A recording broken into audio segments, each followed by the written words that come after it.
Hey, we're back in Tithe and Blood.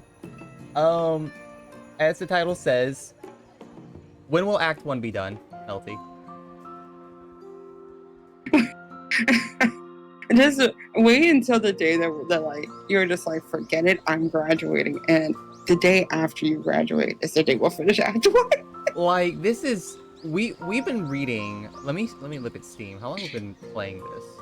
We've been reading for 7.6 hours, and I'm gonna take away maybe half, like the point 0.6, so for just talking and just shooting the shit and such. So 7 hours of reading, and we're still in Act 1. Yes. So this is a very long read. Um, I did see that a lot of people were like, "Yeah, this visual novel has 70,000 words," Yeah. I did notice that. and I'm like, "That's fair. That's a lot." It's a visual novel, so they just went straight up. Yeah. So we're book now. Pretty much, they were like, "I just want to be book." I'm like, I understand that, but like, can you be a little less book?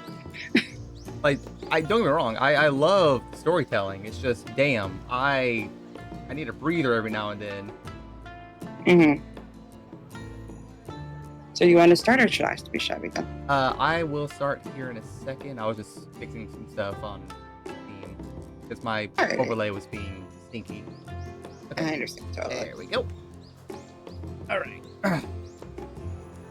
Sitting on a bench downtown, I idly stare upwards at the sunlit sky. The sun is warm here. The noise of cars is gone. The music of stores is silent. Basking in surreal surroundings, I rub my arm from the aching wound. A rough-hewn man hawks cheap wares at the side of the road, and a couple of women chat while carrying children on their backs. A dapper gentleman gives a smile and nod to them as he strolls along, his cane tapping beside him. My vision's briefly blocked by a rickshaw trundling up the road, an old woman enjoying the excitement of the ride. I can't help but see them as people, despite them being a little more than actors performing an elaborate script.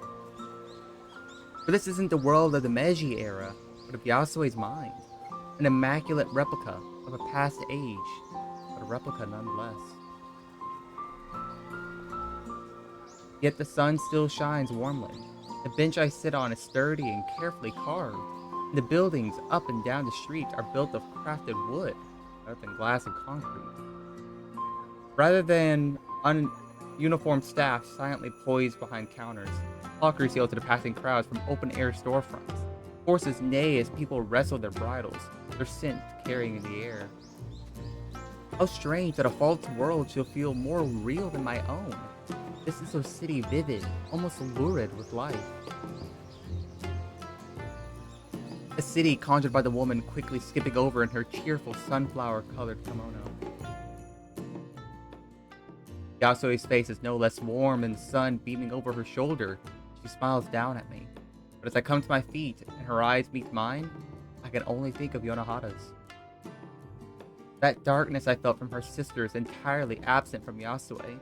As I catch my reflection in Yasue's calm gaze, it's difficult to see how the two are related, yet alone God, sisters. I forgot they were sisters. Yeah, so like, not only that, but like, sister has got to be well over 100 with that sorcerer magic. Mm-hmm.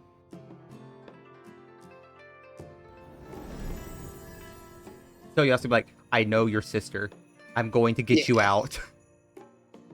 And like, for me, it's just kind of like, hey, so I kind of met your sister in the real world. She seems to have some beef. Y'all might want to talk that out. So what did you do exactly to make her angry? What did you do? What have you done? Well, she's probably like, I didn't do anything wrong. And then, talk to sister. Sister's gonna be like, yeah, she tried to, like, set me on fire. That's why I have burn marks on me. I'm like, oh. Huh, okay. Well. As her conjured fan disappears, however, I am reminded of one similarity. 1 second. Oh, God, I forgot to get water. Oh, go for it.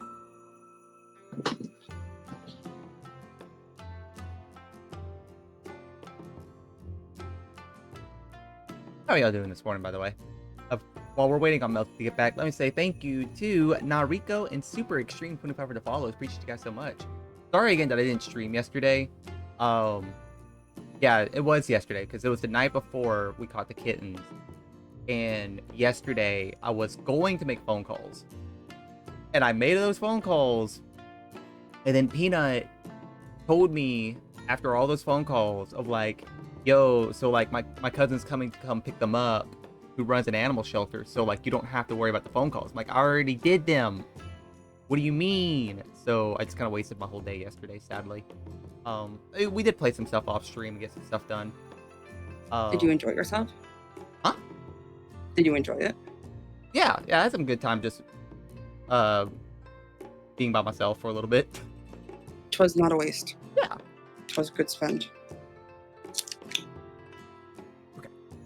You ready to go? Yes. Perfect. I'm reminded of one similarity. The two are mages. That same power Yasue used to create this world, Yonohara also possesses.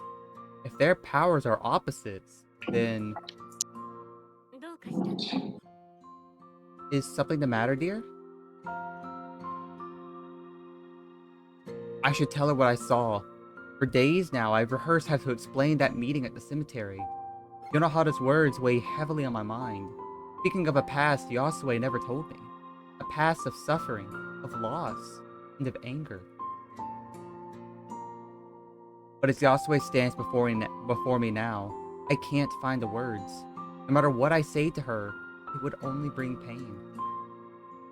So I choose the coward's option.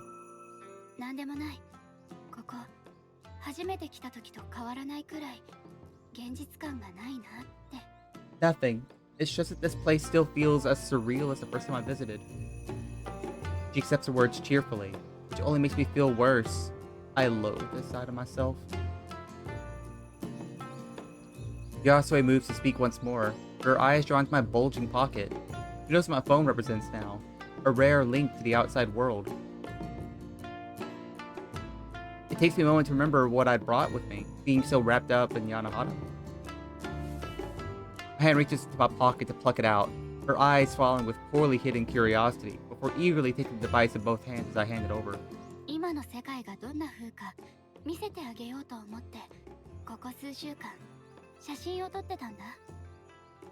I thought you might like to see how the modern world looks like. I've been taking some photos over the last few weeks.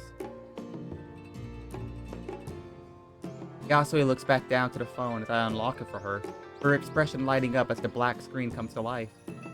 That is gonna bother me so much that that fucking photo carried over. Yeah. Oh, these are real world photos. Like, these are actual, like, real photos. Reference to John? No, y'all went on Google.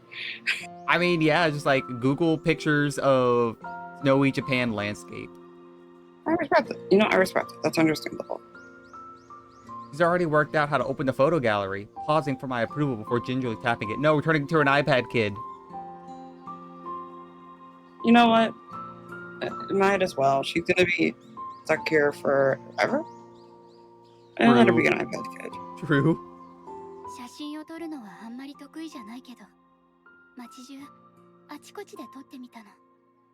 I'm not a great photographer. They're just some photos I took around the city.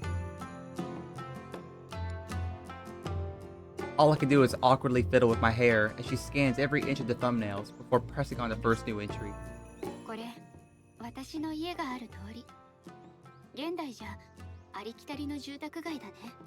That's the street my house is in. It's a fairly normal residential area these days.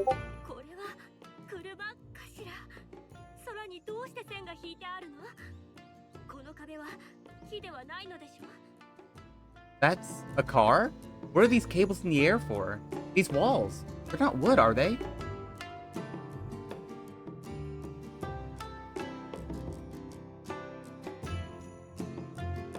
Peppered with questions in the very first photo, I try to answer each in succession, while pointing out this and that.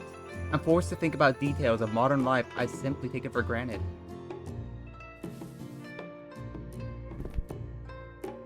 Already exhausted from just a single one of the dozen or so I brought along, Take a seat beside Yasue. She sits to go through the others. まあ、北海道庁。まだそこにあるのね。The Hokkaido government So office. bad news. その周りの建物は What do you mean it's こ bad んな news? に高い建物は So なかっ bad た。 news. I'm pretty sure the Hokkaido government built the original Hokkaido government building did get burned down at some point. Did it? Probably. It was kind of a trend. You know what? Fair enough. The Hokkaido government office. It's still there. Those buildings around it, though. I've never seen anything that tall. Is that all glass? これでも高層ビルに比べるとかなり小さい方よ。後ろに映ってる大きなお皿みたいなものは地球の周りを回ってる衛星と通信してる。 They're pretty small compared to some skyscrapers. That dish in the background talks to a satellite floating around Earth. Don't confuse her even more. Yeah. Yep, there it is. I may have moved a little too fast. Yasue's mind's still stuck on buildings made of metal and glass. The amount that's happened since the late 19th century is a little staggering, now that I think about it. So I looked into it. No, it wasn't. It turns out it didn't. It wasn't on fire. Oh, nice. An anarchist group blew it up. Oh. So, not on fire, but just blew it up. Fair enough. Yeah, just explosion.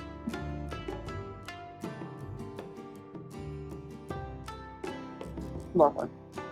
She flips to the next in the stack, a bright red vending machine piled with snow. これは見たことがないわね。 I certainly don't recognize this. Oh, hello, Raiders. We are playing a Tithe and Blood. We are reading along with MeltiHeart. This is... And I'm finding out terrible news about the Japanese government. You are finding out some wonderful news about the Japanese government. Let me shout you out, Rez. Shout out the... Come on. Rez Dog. What are you doing? RE4, is it the remake or the old one? I hope you guys have a lovely time. Grab a snack, take a seat, get comfy as we continue reading this doomed Yuri visual novel. I don't know if I should call it doomed, but it is a darker Yuri visual novel than the most I've read. We're gonna call it doomed. We're gonna call it doomed just because of the content matter. I'm gonna call it doomed because I'm just going out on the limb here. She's not making it to the final act. You know what? That's fair. Like it's gonna be like I can't be alone. I don't know. She does not seem long for this world at this rate. Is it gay cat cafe time? It's always gay cat cafe time. What are you talking about? 自動販売機って言ってね、効果を入れると選んだ飲み物が出てくるの。広まったのは何年後かな。 It's a vending machine. You put a coin in, it gives you a drink that you choose. It got really popular in the years after... Ah, that's another topic which will be beyond her.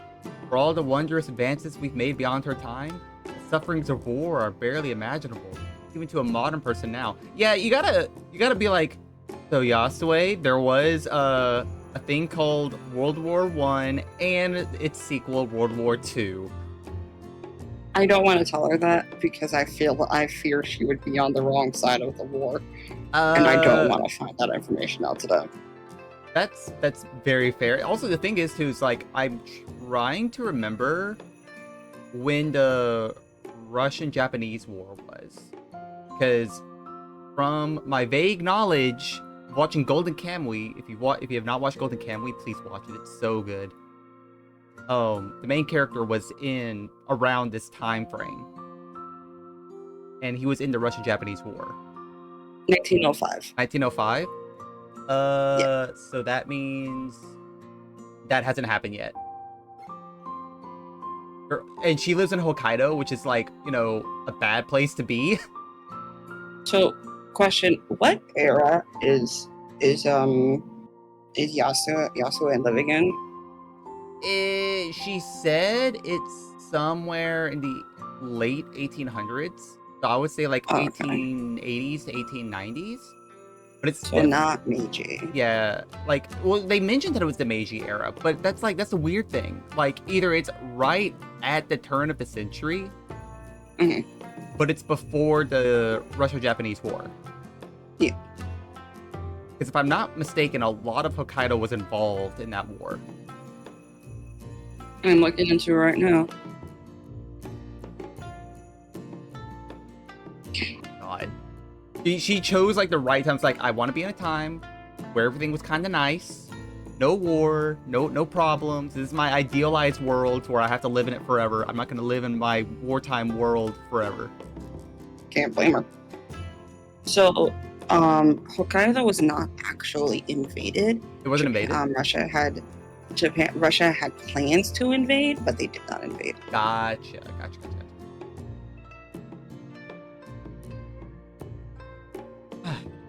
Yasue catches my dark expression, waiting for my explanation. It's not something I want to burden her with. Not now, anyway. そのことについては話すことがありすぎるから、今度本を持ってきて説明するね。There's a lot to cover around events that happened. If you want, I'll bring some books and go over them another time. With some hesitation, she accepts the blatant sidestepping. I wonder how Yasue would react to the horrors my world is faced compared to hers. To be fair, right? She's been locked in here by her own sister. I feel like she may not be super surprised about the horrors. Yeah, that's fair. Like, see the sister turn around and be like, I locked you in here so that way you wouldn't have to face the reality of, like, life and such and other shenanigans. Yeah. I don't know. I feel like that's kind of like a cop-out to try to make it sympathetic. And I'm like, no, you locked your sister up for 100+ years. She's probably lost her mind. Oh, no, but I mean that, like, I don't think, like, I feel like kind of hiding the truth of, like, the war. Like, I don't think she'd be too shaken by it, honestly. I think she'd be like, oh, like, there were wars before Yasue got locked into her time. So I don't understand why our character is so hesitant to, like, tell her the truth. Because it's just like, she's probably seen war, or at least heard of war. Like, this is not new. Maybe it's just, you just want to tell her just because, like, I'm here and we're happy and I don't want to, like, bring down the mood by telling you, by the way, future's gonna suck for, like, the next couple hundred years. There's gonna be a lot of war and you're gonna be involved in a major part of it. Yeah, that's probably fair. I wouldn't want to tell her that either. Returning to the phone, she swipes across another photo. As townspeople mill about around us, the woman carefully examines every detail in the shot. It's fascinating to watch Yasue swipe through the gallery with one flick of her thumb, and then another. The woman whose lived experience was stuck in the Meiji era, navigating a phone with increasing ease. It gives me a new appreciation for how quick humans are at adaptation. The questions she once peppered me with soon become rare, before she finally goes entirely quiet. One after the other, she slowly makes her way through the gallery, immersed entirely in a world she can never touch.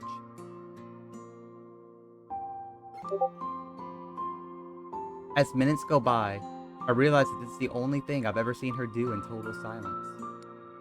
Photos of cars and trains, decorative lights and advertisements surround the city at night, arcade machines and teens playing them at game centers, people using computers and playing with mobile phones, bikes, houses, restaurants, alleyways, and busy roads. Just everyday things. Trivial, meaningless things I so often walk right past. All of which are utterly fascinating Yasue. I expected to be narrating the experience, explaining this or that. Instead, she looks on in simple, silent wonderment. The feeling I have while watching her is a little wistful, perhaps like a parent watching a child experiencing something for the first time. Everyday life must be very strange from the perspective of someone from this era. From soft drink cans to medieval medical advances, life is more comfortable than ever. For better or worse, we advance. Then, Yasue reaches the final photos. Crowds waiting at train platforms, tourists dragging luggage about, salarymen on their way to work, and shoppers on a busy weekend. The last photo is a shot taken from downtown, practically from where we sit. Screens and advertisements cover the tall buildings, looming over snowy streets thick with random people. A photo of nothing in particular, just people living their lives. Looking to Yasue, her aura changes. She showed so much delight at modern curiosities, but her longing for that world behind the glass screen is palpable.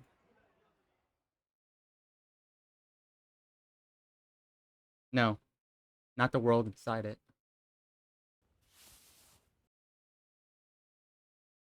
The people inside. My heart sinks as Yasue's lip begins to quiver. I soon realize that it isn't the fingers of sadness plucking at her strings, but barely repressed anger. As she hands my phone back to me, I notice her knuckles going white from her grip. あの女に私はどれほどのものを奪われたの。どうして何のために。 That woman. So much has been taken from me. All for what? Aha, we're finally talking about your sister.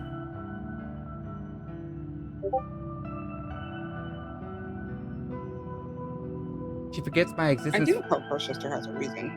Oh yeah, 100% the sister's gonna be like, yeah, you were like, again, it's gonna be like some form of sympathetic reason to make us like side with her and be like, no, I put her in there because she's too powerful of a mage, blah blah blah. I don't know. Probably. But did I miss something in the last session? Because like main girl said that sister has mentioned like the powers of opposites to where Yasue can create.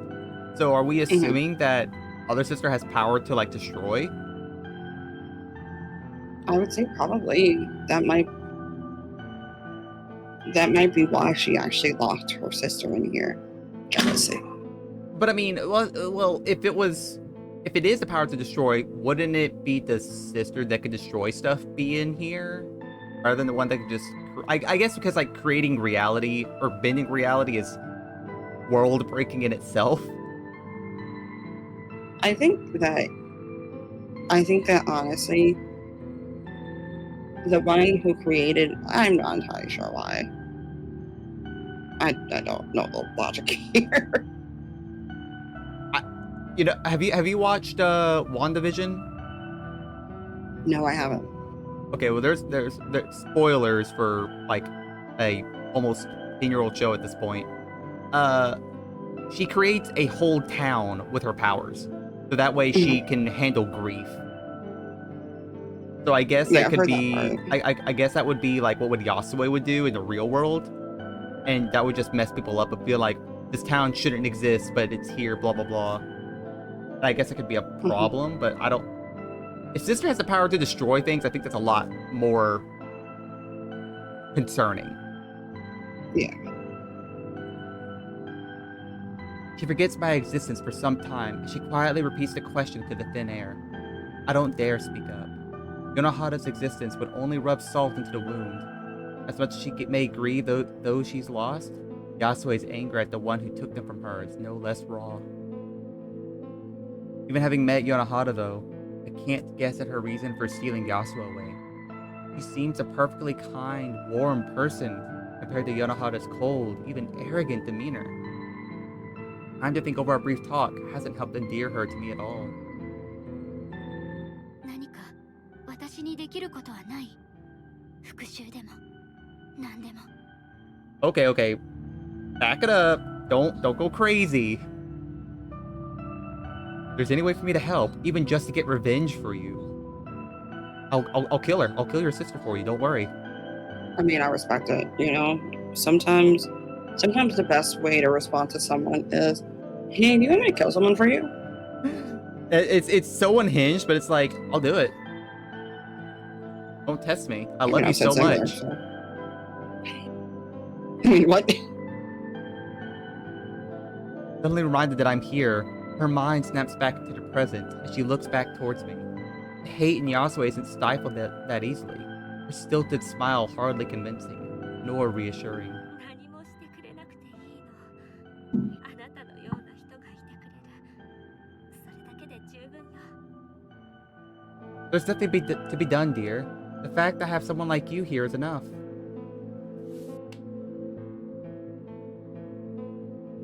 Reaches over to stroke my hair with her right hand, but as an odd fit of burning willpower sparks inside of me, I tightly clasp it with my own hands instead. I might not be much of use to anyone, but for the woman I love, 遠慮なんていらない。安江のためなら何だってする。you don't have to hold back. I'll do anything for you, Yasue. Yeah, she's gonna be like, well, if you'll do anything. My Go sister. to therapy. Okay, first of all, go to therapy. But second of all, my sister lives at 1234 Cherokee Lane. Probably still lives in the same house. I know exactly where her room is. そう。それならもう少しだけ一緒にいてもらおうかしら。ね、ほのか。Then stay, Honoka. Just a little while longer. Stay here with me.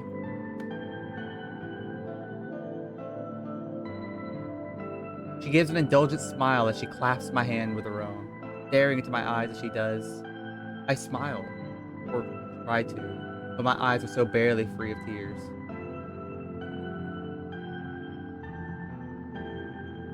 I'm reminded of those words spoken in the cemetery, where one avoided company, the other adored it. She lived for the attention of others and charmed anyone she met.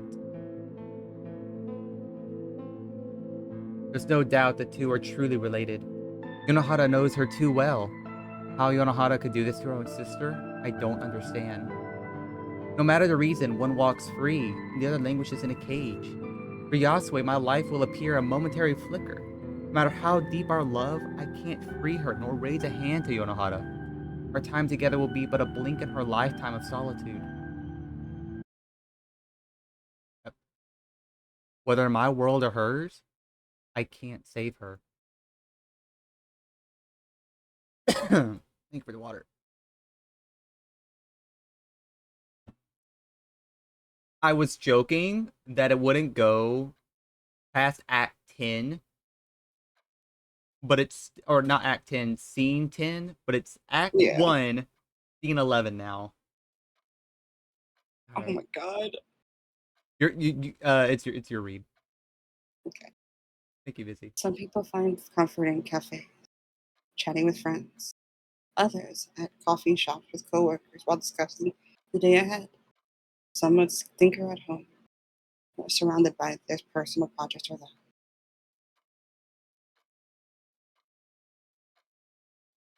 For me, though, that place of comfort would be the Meiji world of Yasuo's mind. Until then, the library will have to do.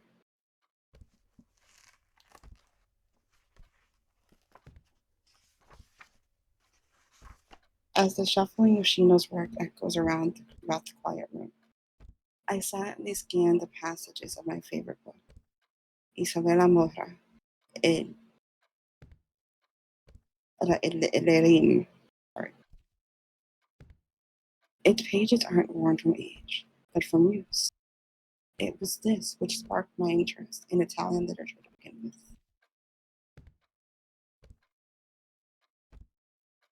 Her rather more useful book lies on my desk, undisturbed. Nobody can know about it. Nobody can know about it.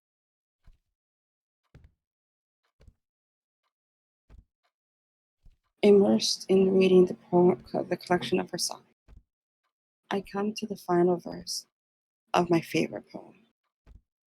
Her grief-stained words take on a new significance, absent-mindedly mumbled under my breath as I read. 夏も冬ももはや私を傷つけることはない。暑さも寒さも感じられないからだ。兄弟よ、希望は等しく虚しい。Already there is no harm in summer or winter, for neither heat nor frost is ever felt. Therefore, all other hope, brother, is vain.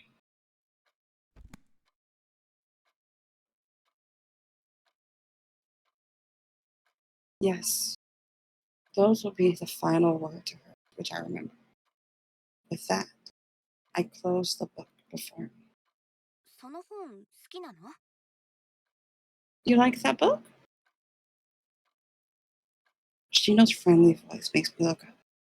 The box beside her, previously full of books to shove away, now empty. She sure isn't the type to enjoy a comfortable silence, nor a quiet moment without some distraction.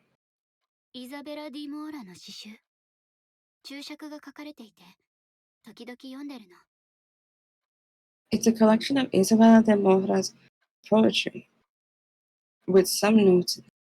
I read them every so often. へえ、そうなん Oh, だ。now I can roll my tongue. Don't you love it? Oh, イザベラを知っているの？ you know her? 全然。No, not at all. Her attempt at striking up a conversation is earnest, if nothing else. にしてもよく読めるね。それ、イタリア語で書いてあるんでしょ？ I'm impressed you can read them, though. They're in Italian, I'm guessing? I give another quiet nod. While not wanting to be abrasive, I want to keep this room private.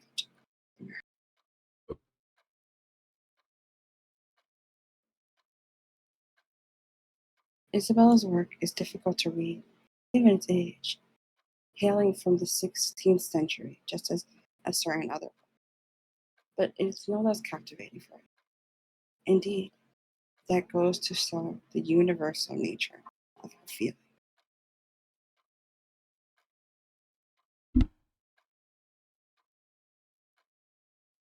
Looking back down at the book's worn cover, a familiar feeling rises within me. I wish that I hadn't taken this road, that I'd been interested in normal things, and led a normal life with others. Even now, I can't help but ward off Shino's overture. 時々思うんだよね。読書家のほのかちゃんの方がこの仕事に向いてるんじゃないかって。It's funny. Sometimes I feel like you should be the one doing this. You actually like reading after all. 本が好きじゃないの？ You don't like books? 最近じゃネットの記事以外ほとんど読んでないな。それにイタリア語なんてさっぱりわかんないし。私なんかよりほのかちゃんの方がとっくに上を行ってるよ。I barely read anything outside of reading articles on the internet these days. Don't know a lick of Italian either. So you're doing better than me already. なんだか自慢してるみたい。You sound almost proud of that. その逆だよ。むしろ恥ずかしく思ってる。この大学の学生ってみんな私よりずっと優秀なんだもん。私なんて学ぶ時間がないわけじゃないのに、怠け癖のせいで何にもしてないだけ。Just the opposite, really. I'm a bit ashamed. The students here are all way more talented than I am. And there's nothing stopping me from learning other than laziness. 人生で学べる時間なんて限られてるのに。You only have so much time to learn in your life to learn new things, I suppose. ああ、時間がないわけじゃないよ。それは確かなんだけどね。You're taking a hell for yourself here, Gina. Oh, it's not for lack of time, that's for sure.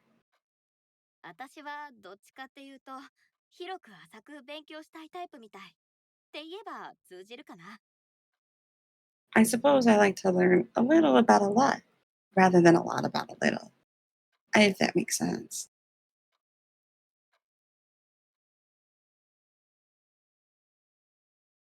Gino and I really are nothing alike.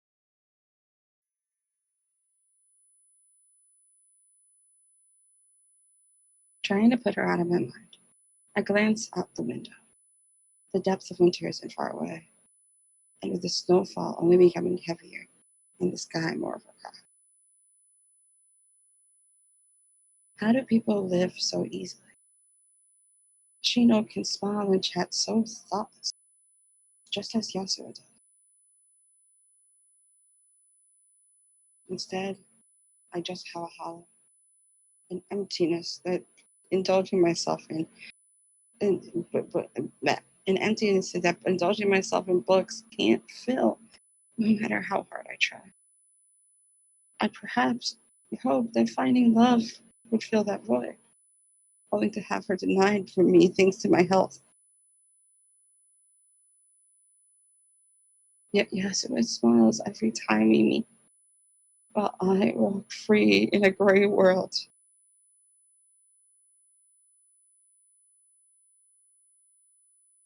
どうしていつもそんなに明るくいられるの？ How are you so cheerful all the time? Something breaks in me when I say the words. No, it's simply an admission that I was already broken. ふりをするのが得意なだけ。 I'm good at faking it.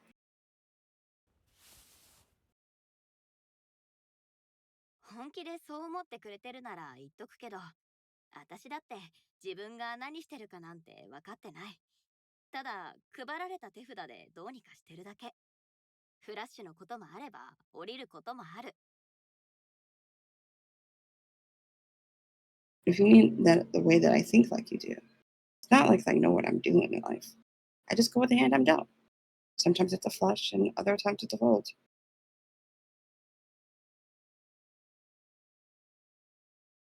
Her advice is so similar to Yasuo's. Her smile is no less honest, just as in everything she does.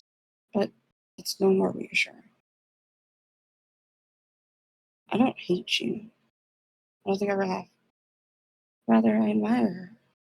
She enjoys even menial work and never minds her prosthesis. And a job that's just fun to a job that's very clearly unfitting for her.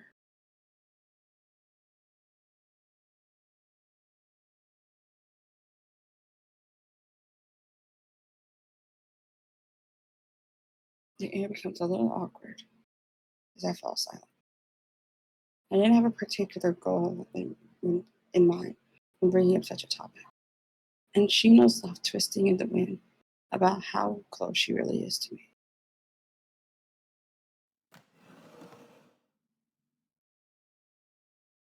Seeing no way out on the subject, and already bringing it up, I take to my feet and make to leave as I slide the book into my bag, and swing my coat over my shoulders. 変なことを聞いてごめんなさい。深い意味はないの。今日中に済ませたい用事があるから帰るね。Sorry for bringing it up. I didn't really mean anything about it. I have to run some errands for today, so I better be off. 気にしてないよ。じゃあね、ほのかちゃん。No problem. See you around, Honoka. うん、また。Yeah, see you.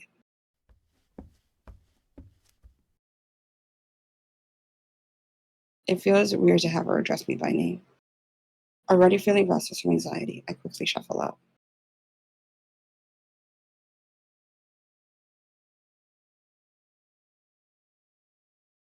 As I glance back on my way out the door, I notice Sheena already playing with her phone.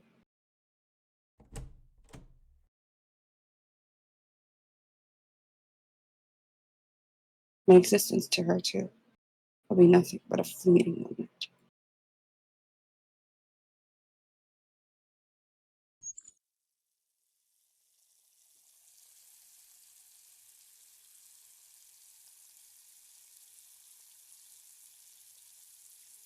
Voices echo about the cramped university as freezing water washes over my hands.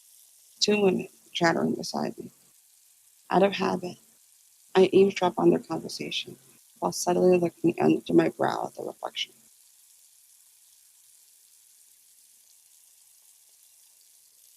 Both are students by the looks of them.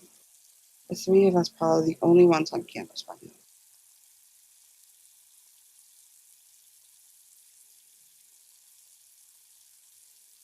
As if it weren't already obvious from their trendy jackets, story, and address. They gossip about the date at the dresses. They gossip about the dates they had each planned for the evening. One talks the other up to loosen her nerves.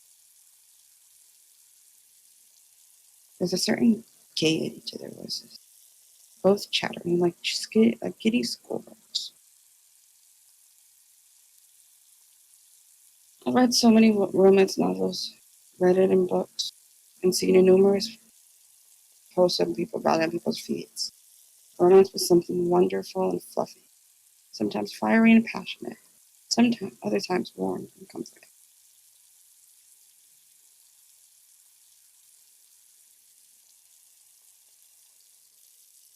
Surrounded by the cold concrete of the washroom, I wonder why I can't make myself feel like that.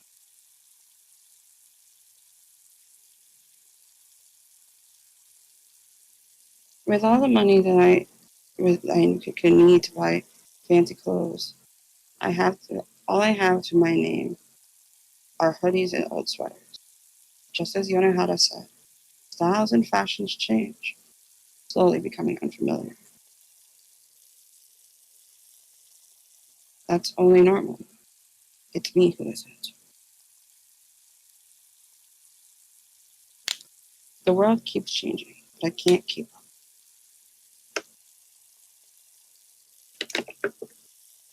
Excuse me. Frozen in time, I can only watch others live their lives so effortlessly.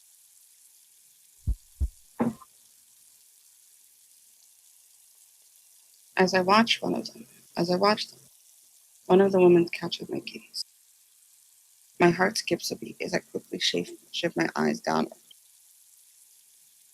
But I catch a familiar reflex in her expression as I do.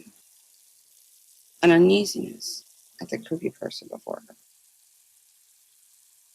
Yeah, you were kind of staring at her. Yeah, you were kind of like giving her the death glare of just like I get it. It's like because no, I do it too. The ADHD autism stare of like I'm not looking at you. I'm just like kind of like looking around you, but at the same time it's like you were kind of eavesdropping on their conversation for a very long time at the sink.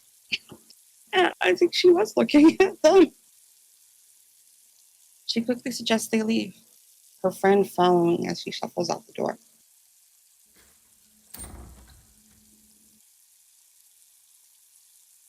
The door latches shut with a metallic thud, and I'm alone once more.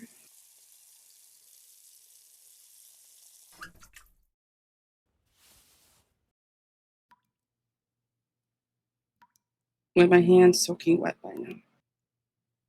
I finally turn off the tap and look forwards.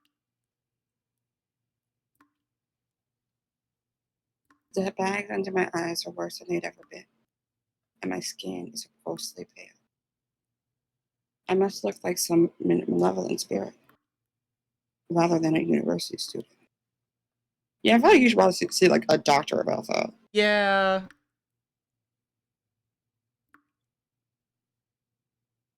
Perhaps I should go home. There's nobody there for me though. I could go downtown and admit to see a strangers for all time, but it's pointless. Just filled with hot shops hawking goods I don't need. There's nowhere for me. The only person I belong to. My body stops me from visiting. I'm alone in this concrete hoax. I simply stare, unable to move. My feet feel like ink. Perhaps it's from anemia, or just wanting to avoid being seen by others.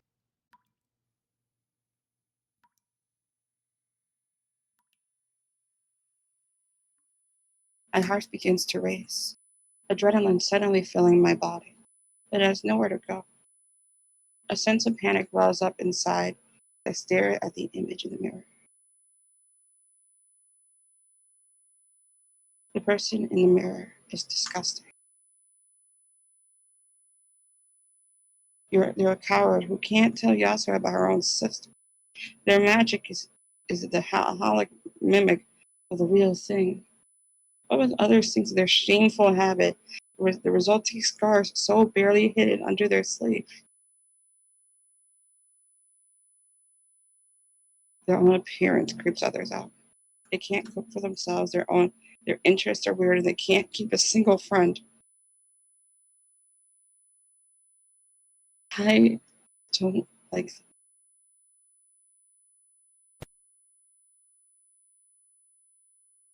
Why is my love so different? Why can others live so easily? Why am I always so tired? Oh, okay. Okay, why are we Oh, she might getting actually have magic now. why are we getting Doki Doki vibes from this? She might be like crazier than we thought. I think she's going crazy. Mm-hmm. Give me a sec. In one shutter. I gotta go Huh? deal with I gotta go deal with my bird. Okay. Bird, stop being stinky.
Okay, I'm back. Okay.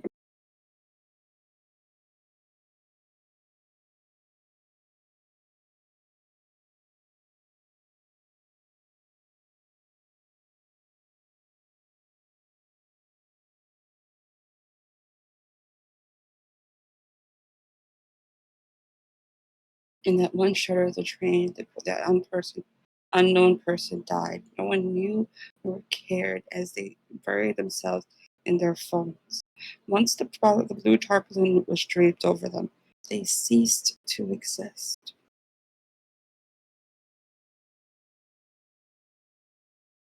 It was as if they never existed in the first place.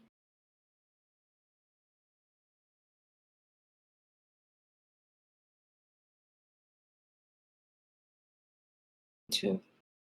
Would it be so bad if this? Oh, Oh, Renby. okay. Good to know if I try to use my foot pedal, which is for me to mute myself, it does that. Oh no, unfortunate. Yep. All right. Well, I'll just manually mute myself if I have to yell at the bird. Go ahead. For me too. Would it be so bad if this paralyzed soul ceased to exist in this world?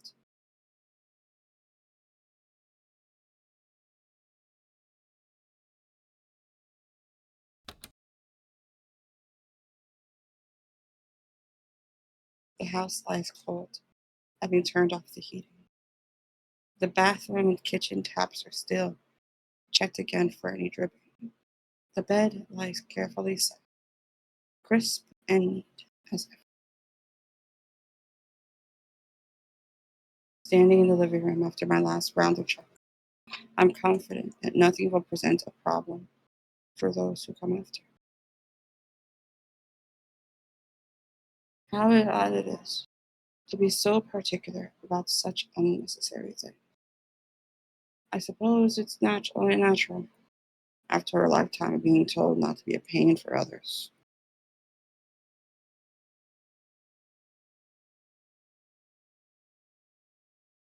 I take one last look around the room, engraving it on my memory. Everything from the immaculately swept hardwood floors to the carefully wiped low table. Its veneer never having flaked off a corner. My life completely changed, but the house never did.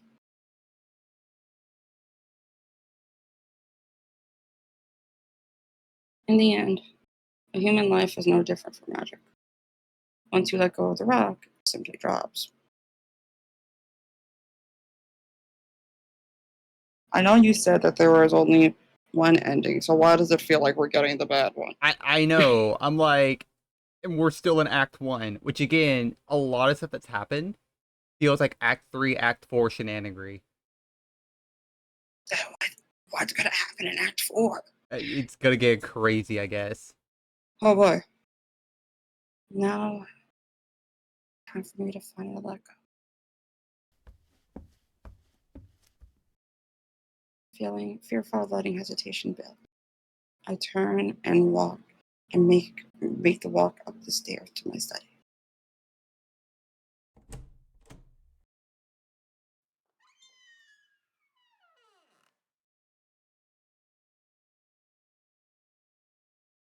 What a mess this room is in comparison.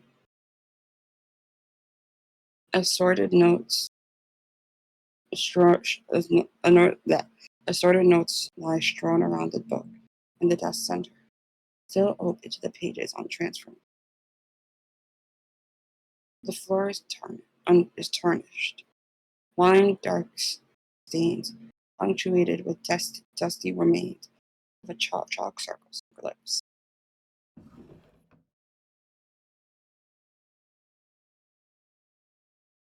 Stepping over the mess, I come to the desk, taking a moment to clean what I can of this room as well.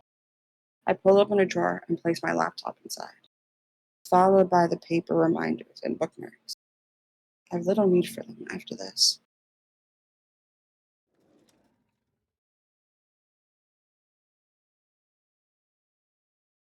My last job done, I put my fingers to the book's pages. The words that started it all. These words started it all. I will now serve to end it all.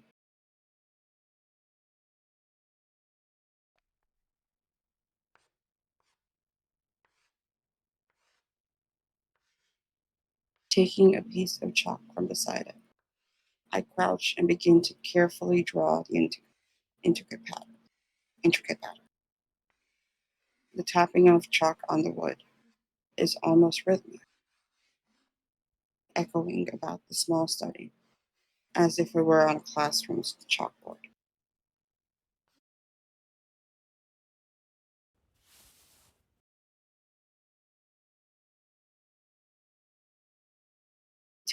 After a few moments' work, I right myself and place my chalk on my desk, taking my knife in my hand. I would idly wonder how many times I've done this ritual.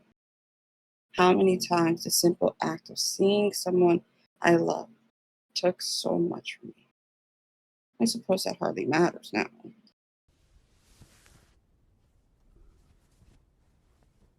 I take a breath to steady myself and bring the blade to my arm.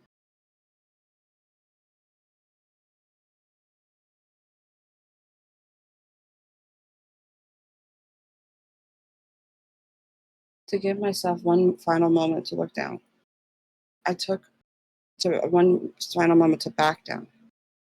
I'll take one last look around me.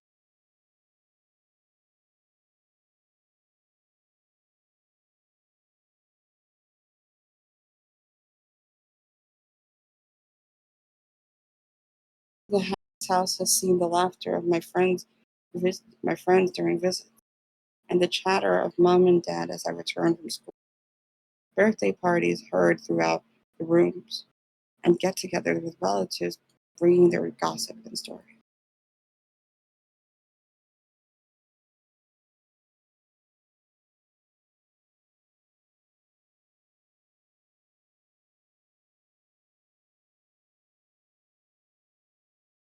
All that's all that's gone. All that's here is me. Me and this horrible and unending silence.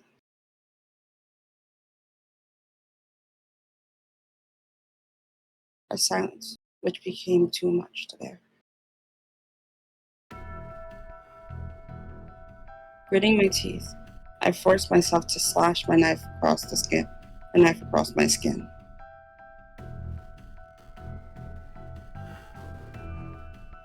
Stifling my whelp of pain, I watched the warm blood trickling down my wounded arm. Joel Yasua talks about her precious moments keep her going. Mine have only given me pain. Pain which will no longer be mine to bear, as I crouch and carefully trace out the marks around me.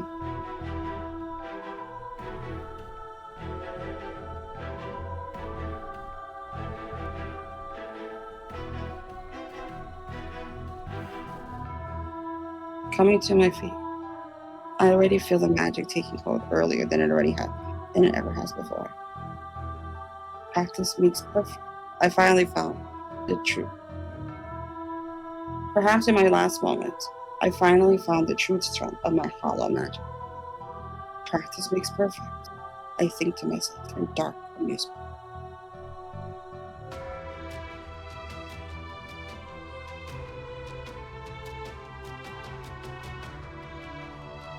My heart races as the full realization of what I'm doing creeps up on me. But it's all too late. My fate's sealed. I look out the window. One final time.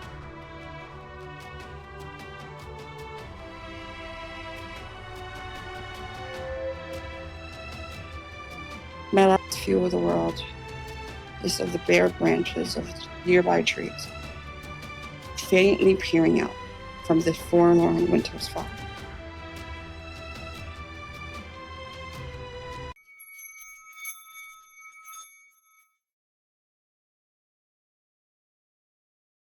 Then it's gone.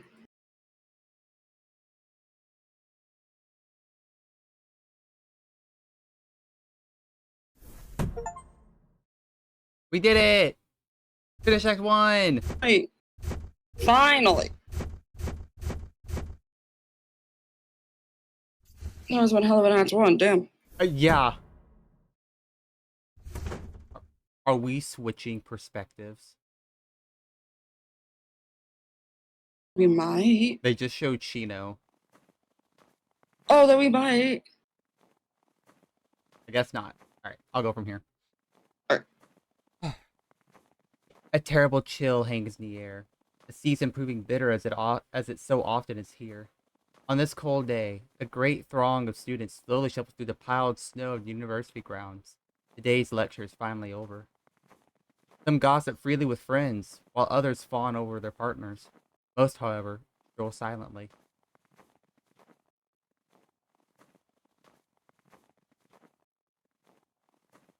Did we time travel back to the beginning? By the time travel back to the beginning. Oh my god. That's crazy. No! Amidst a sea of people, walks unremarkable student among many. We're gonna be stuck here forever. Honoka Asakawa. At 20 years old, she's a humanities student in her third year here. Academically talented, to say the least. She passed her entrance exams for Hokkaido University with flying colors. With no friends to speak of, nor classmates she keeps contact with, she cuts a solitary figure amidst the crowd as she walks into the station. Turning back from watching that reclusive woman from the library window, I turn to my new coworkers in discontent. We are changing perspectives. Oh, shoot, we are changing perspectives. It just doesn't feel right, manipulating her like this. Oh. Huh? Oh, what does she know? ほのかは Huh? 操らないと決めただろう。依頼人の要望ははっきりしている。私たちが動くのは依頼人の指 What? 示があったとき。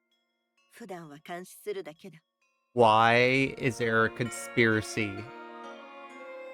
Around us? Okay, let me save the game real quick. Manipulating Honoka is exactly what we're not doing. The client was clear. We can only make a move once she gives the go-ahead. Until then, all we can do is keep an eye on her. Haru's in no better a mood about this than I am. Her annoyance boiling over, she pushes herself off the table she was leaning on.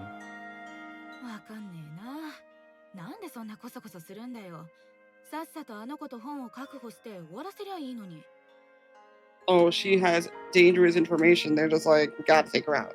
We Yeah. gotta kill her. So she found the book.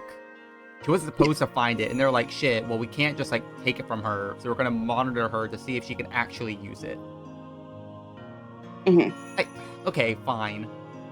I don't get it. What's with all the hush hush? Can we just grab her in the book and get this over with? 依頼人が The client was. わかったわかったって。でも何週間もじっとしてんのは性に合わねえな。Alright. Excuse me for not wanting to sit on our asses for weeks. 曖昧な仕事だからな。抵抗を覚えるのも仕方ない。これまでにもっとひどい仕事もあっただろう。 I will admit, such an open-ended job doesn't sit right with me. It is what it is. I've taken on worse jobs before. まあ、ちゃんと報酬払ってもらえんなら文句はねえけどさ。This paycheck had better clear, that's all I'll say. I know that's right. Satisfied she's quelled the rebellion, Tatiana turns back to me. 本当に任せて大丈夫か。探偵になったばかりだろう。 You sure you're good to do this, Shino? You're new to our detective agency after all. The only private detective agency run on the side of a bar, I'd wager. Or the only bar run on the side of a detective agency. Still not sure which. Haru and Tatiana have been in this game together a while. Years by now. I can't say I've ever tried being a private detective myself, nor play the librarian. But I'll try anything once. Not like I don't have time. 大丈夫だよ。司書の仕事ならいい気分転換にもなるし。 I'll be fine. でもさ、なんで私に白羽の矢が立ったの？ Being a librarian will be a nice change of pace. Why pick me to do this, though? 時間のあるものが必要だった。となれば私は対象外だ。 We need to. 静かにしていら I れ hate る that も it のが like 必要 does だ。 dialogue halfway. 薫も対象外だ。 We needed someone with the time to take on a part-time job. That ruled me out. Needing someone who could hold their tongue ruled out Karu. ちょっと。 Hey, I mean, granted, it's like, look, we need someone to keep their mouth shut. I mean, to be fair, she does not look like she'll keep her mouth shut. Yeah. I give a smile to the two of them before looking out the window. I suppose there are worse places to be working during a harsh winter. 悪口が終わったみたいだからもう行くよ。 Now that you finish 嫌って insulting や me, りなよ、シノ。 I'll head out. Take it easy, Shino.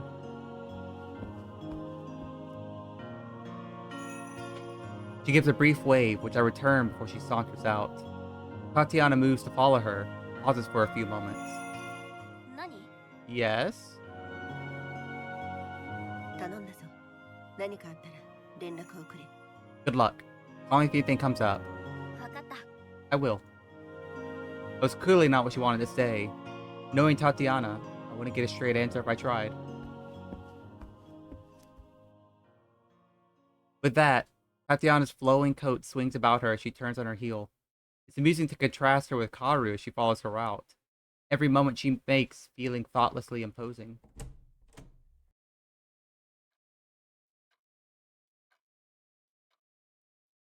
Now alone with my thoughts, I'll look over the library and take stock of my situation. This will be my second home for the next few weeks, or months for all we know. I must admit, it was a little lonely here, something not helped by the faint noise of students and staff outside. Pushing such thoughts aside with a hearty snort, I roll up my sleeves and get started on stocking books. This might just be a means to get close to Honoka. That doesn't mean I can't do this job right.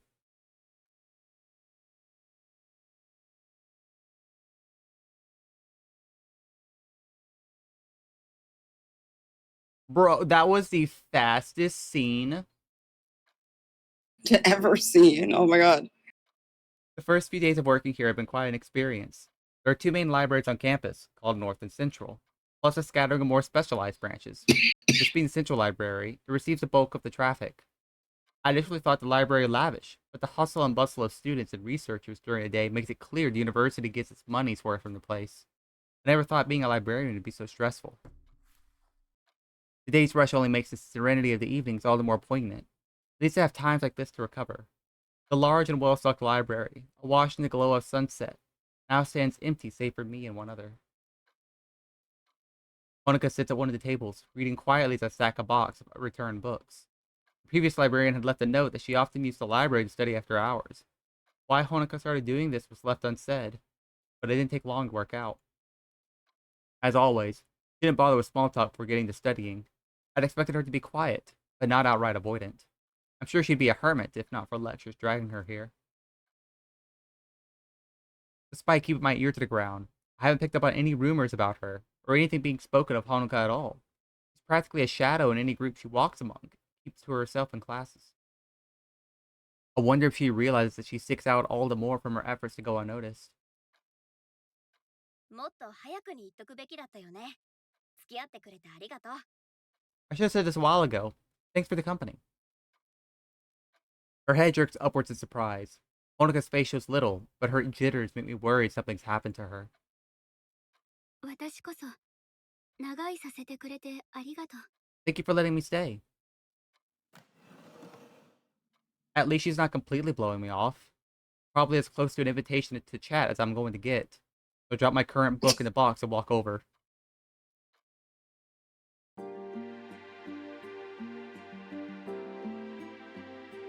I take a chair and spin it about, taking a seat sideways. These chairs are more comfortable this way around. This little nonplus of being practically forced into this. I don't have much choice if I want to get closer to her. I find it's often the quietest people who lead the most interesting lives. Case in point, my eyes fall to the book in her hands.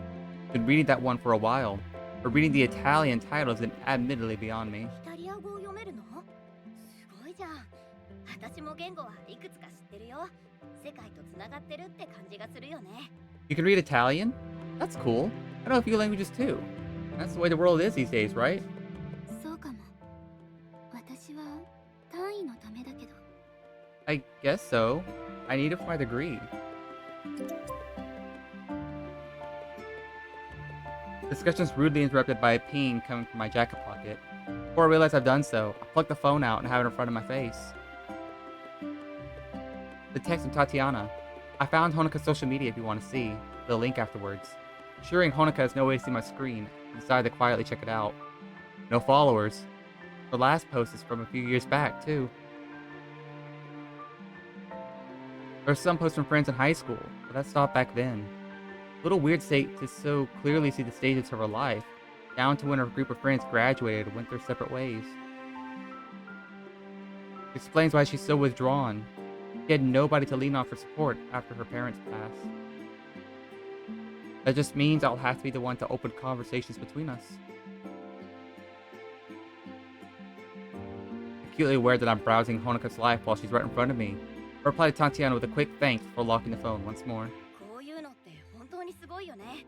一昔前はただのチャットスペースだったのに、今じゃサイバースペース全部がポケットの中に収まるんだもん。世界中の誰とでも簡単につながれるし、図書館の蔵書も丸ごと収容できちゃう。 These things are pretty cool, aren't they? It might have just been for the chatting before, but now it's all for cyberspace right in your pocket. The modern world's amazing. You can talk to anyone in the world so easily. Read an entire library. Maybe that segue didn't work as well as I'd hoped, going by her expression. あれ、なんか変なこと言ったかな？ Did I say something wrong? ううん、別に。ただ、最近はみんなスマホに慣れてると思ってたから。 No, not at all. It's just, I thought everyone was used to phones these days. Slide my phone back to my pocket and take to my feet. Probably for the best, but don't try to get too close to her too quickly anyway.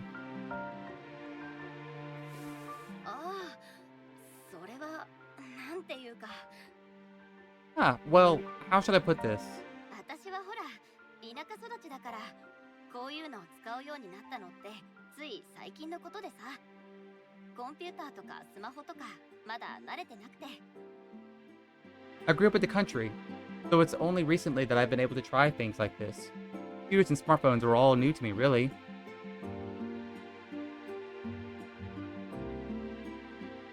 That'll work. Not like I'm lying to her, technically. じゃあどうして都会に来たの？ What made you come to the city then? 一言で言えば冒険かな。いろんな仕事を転々としてその時々に興味があることをやってる。 Adventure, in a word. I have to drift between jobs, taking on whatever's interesting. ここの仕事も次が見つかるまでのつなぎってこと？どれくらいいるの？ So, is it just temporary for you too?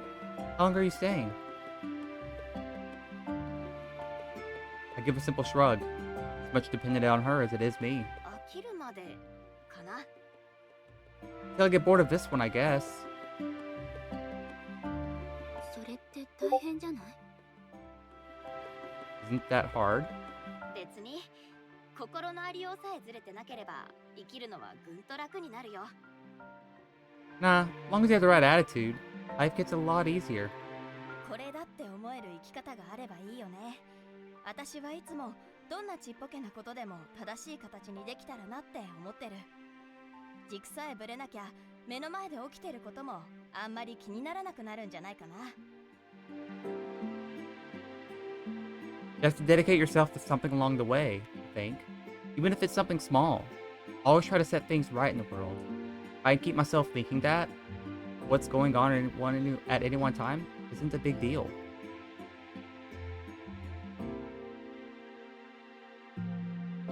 She thinks to herself for a moment afterwards. Maybe I found the first crack in all her worries that I can help her through. 魔術師のこと何か知ってる？ I was wondering, you know anything about mages? I could just see her being like, okay, kill her now. Kill her now. God. That's quite the change in topic. ついこの前医者をやってる魔術師の記事を読んだの。それでちょっと気になって。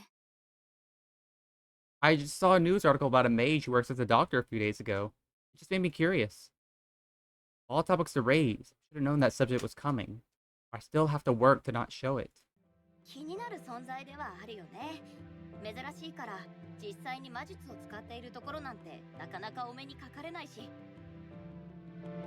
They're an interesting lot, aren't they? There's so few around that you rarely get to see magic actually being used. それもそうだけど全く違う人生を歩んできた人がすぐそばにいるのに誰もそれに気づかないって不思議だなってそう思わない？ It's more that it's weird how people so different could be right beside us. That their experiences are so different. But nobody could tell. Do you think so? Thinking fast, I work out a misdirection. 平均的な魔術師は普通の人とあまり変わらない。なのに魔術に不信感を持たれちゃうのは残念だよね。この町の魔術師は目立たないようにしてるみたいだけど。 The average mage isn't much different from a regular person, you know? It's sad how people are so distrustful of magic. I suppose they do keep their heads down there, though. それに力の強い魔術師となれば話は別じゃない？ヨーロッパだともっと堂々と暮らしてるみたいだし、古くから続く血統の魔術師は城を持ってることもある。自然の法則を破れるなら政府が手出しできる相手じゃないしね。 Besides, powerful mages are something else, right? In Europe, they live way more openly and have ancient bloodlines who own whole palaces. What government would try to police you, break the laws of nature on a whim? だからこそみんな魔術師に対して慎重になるんだろうね。異質なものを恐れるのは人の常だもん。 I suppose that's why people get so cautious around mages, though. People fear what's different.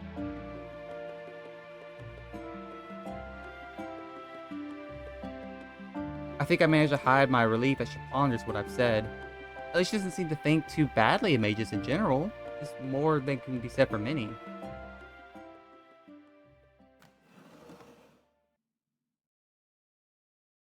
Our talk is apparently ended as she gets up from her seat and slides the book she's been reading into her messenger bag.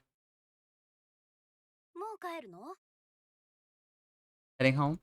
疲れすぎないうちに帰らなきゃ。今日も長居させてくれてありがとう。I should head back before I get too tired. Thank you again for letting me stay so long. いつでも大歓迎。広い図書館で一人きり、延々と本を片付け続けるだけなんて寂しいもん。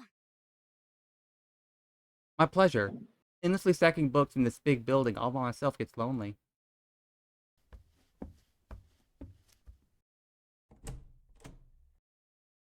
With that, she gives a nod and farewell before shuffling out of the library. It's surprising how noticeably her demeanor shifts when she starts to go, closing off from the world once more as she leaves.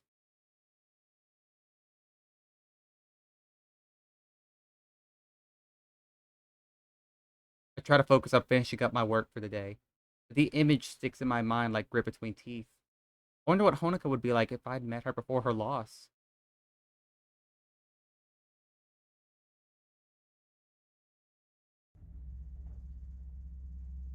One advantage of working at the university is the easy access to a nearby station. The short train ride practically dropping me off in front of Tatiana's downtown bar. After the now familiar elevator ride, there are only a few steps to go in.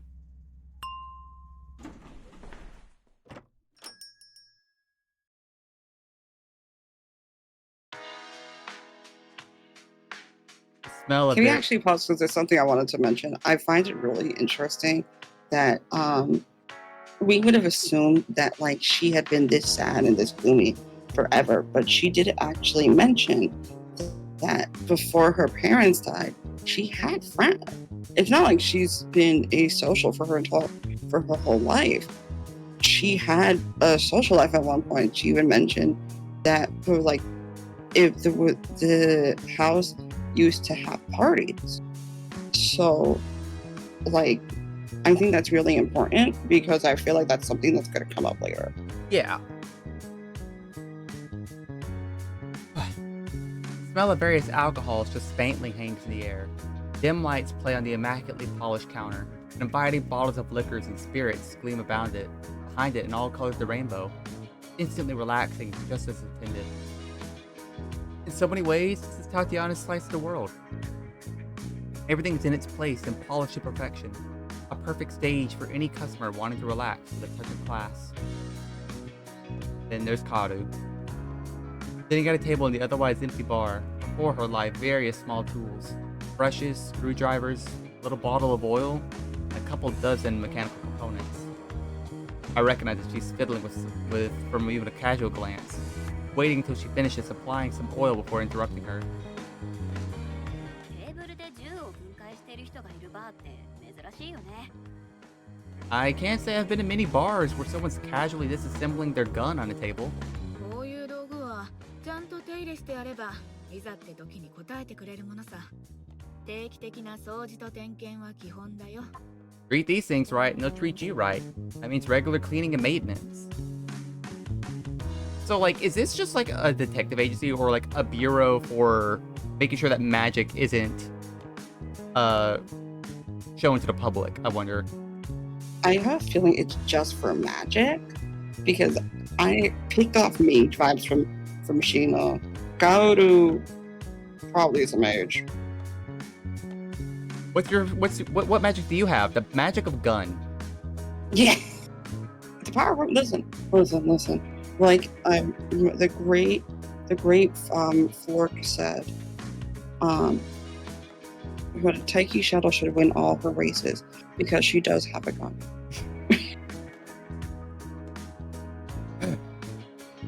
Haru keeps working away as she talks, now inspecting a tiny spring. Interested in what she's doing, I take a seat opposite her while being careful not to touch anything. その拳銃本物じゃないよね。 That pistol's real, right? エアガンかって意味なら違うよ。 It's not airsoft, if that's what you mean. 本当にいるの？ Do you really need one? 私だって欲しくて用意したんじゃねえよ。こんなジャンクもののマカロフでも闇市場じゃ目玉が吹っ飛ぶような価格なんだから。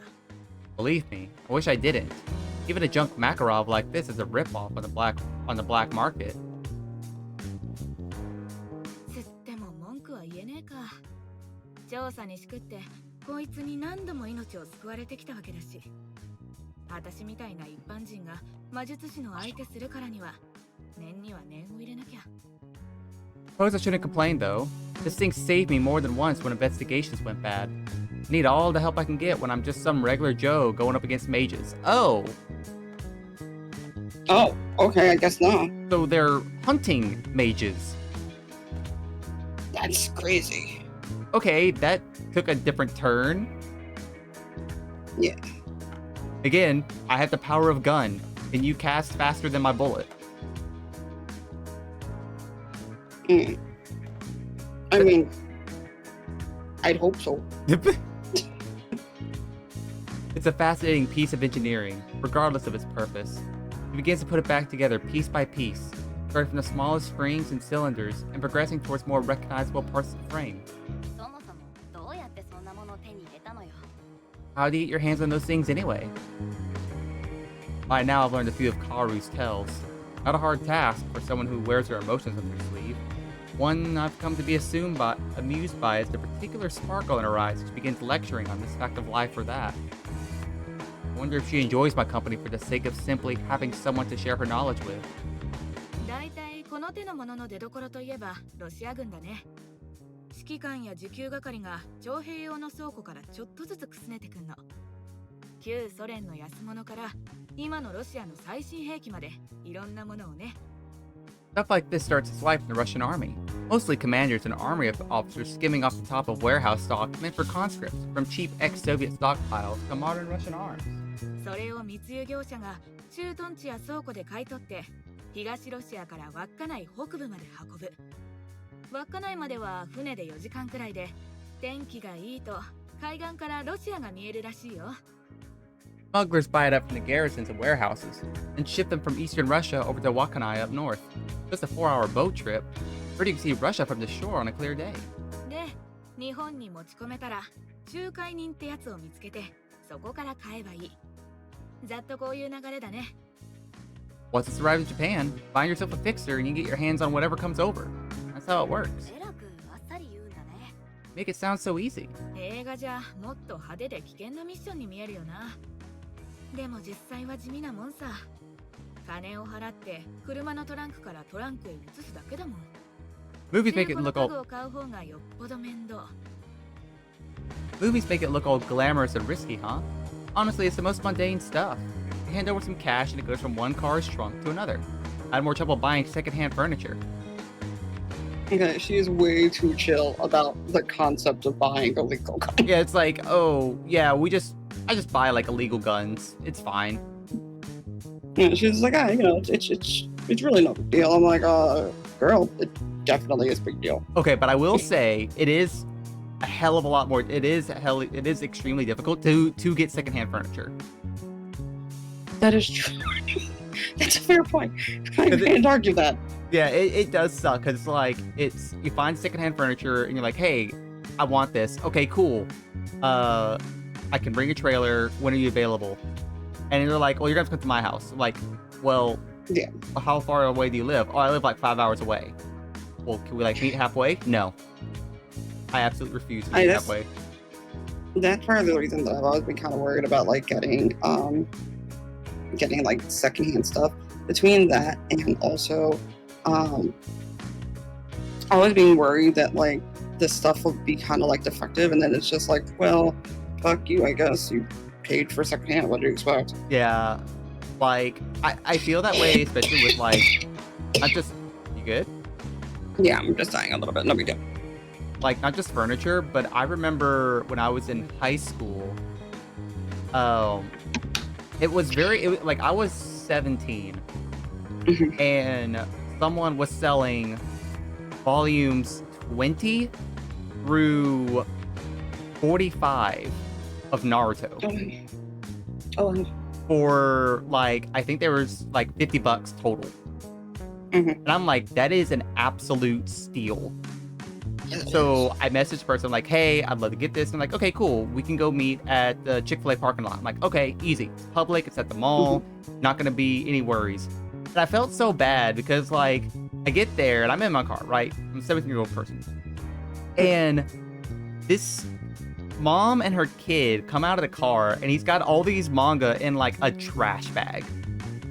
Oh, And he doesn't conduct the sale, she does. oh no. So I was immediately Oh, like, that's awful. I was like, you're making him get rid of these books, and that sucks. That's sad. And so like I was half tempted to like not take it, but I'm like, if I Yeah. don't take it, then she's just going to like trash them or burn them, which is even worse. Yeah, she could probably trash them, honestly. So that's one of my least favorite things. Like, don't force your kids to throw out stuff. Like, if they are attached to it, and even like if it's something that's not good for them, like if it's like, poisoning them or whatever, then we could talk about throwing stuff away. But if it's just like you don't like it, I feel very torn. 'Cause Yeah. at one point it's just like you as a parent should be guarding your children, but at the same time, like, I don't know. But to mention those on the secondhand part, like I think 2 of them, they had meticulously, and I mean like they went through not with a crayon, but like with actual like good colored pencils and like Mhm. drew in all the black and white Mhm. to like make it accurate to the show and characters' colors. And I'm like, oh, it's not bad. It's very weird, but like I don't hate this. Mhm. Anyway, she picks up the inside of the barrel and begins to clean it with a small brush. She's not the most gentle of people, yet shows such care in handling the precise and intricate pieces. Before continuing on, she gives it a quick blowout before closing an eye and peering down the cylinder. そりゃあアメリカで売られてるような最高級品とは物が違うけど、弾はどこ製なんて気にしねえしな。 Sure, you might not be able to get your hands on the top shelf stuff they sell in America, but a bullet doesn't care where it came from. With that, she slides it into its spring and completes the mechanism for the rack. At least I think that's what it's called. Strange. I feel more at ease lounging about watching Karu putting together a weapon than I am in the library. Then again, this isn't the first time I've been around such things. As the door swings open, the 2 of us give a casual glance to the tall figure which steps through. This must be the first time I've seen Tatiana late for anything. あれ遅いじゃん。 Oh, 渋滞 hey. してたの Caught in traffic? 雪道でスピードを出しすぎたバカがまた事故を起こした。 Yet another accident from some idiot driving too fast in the snow. Evening, you two. She gives a casual I can glance. tell she's Huh? just like, he's a dumb motherfucker. Yeah, she's very angry, does not like this lifestyle, because if I'm not mistaken, is like because how it has their names written, because like it's Japanese for the Japanese characters. Mhm. And is it Cyrillic that she has with her name? Oh, I'm not entirely sure. She gives a casual glance at us before continuing on her way behind the counter, entirely unbothered by the weapon as Kaoru slowly reassembles it. カオル、カクテル作りの講座を受けるよう覚えておけ。安い講座を見つけた。せっかくだし、お前もバーで働くといい。 Kaoru, remind me to send you on a mixology course. Thought one come up cheap. Might as well make you useful behind the bar. 何それ Mm. 前にカクテル作ってやったじゃん。 What do you mean? I've mixed drinks for you before. そうとも。だからこそ講座を受けさせるんだ。 Exactly. That's why I'm sending you.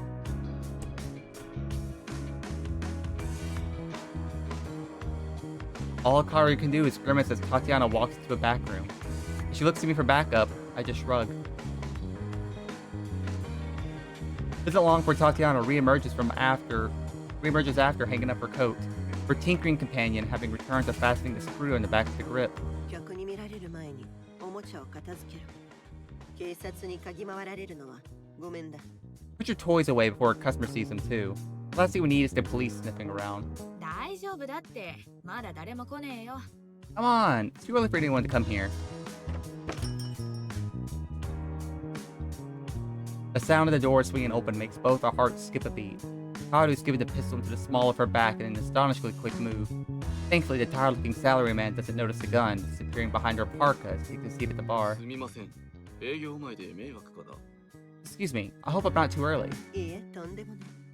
今日は何になさいますか？ Not at all, sir. What can I get for you this evening? Hunched over as much in annoyance as recovering from surprise, Kaoru's left to quietly simmer. タチアナに正論 Hate it when she's right.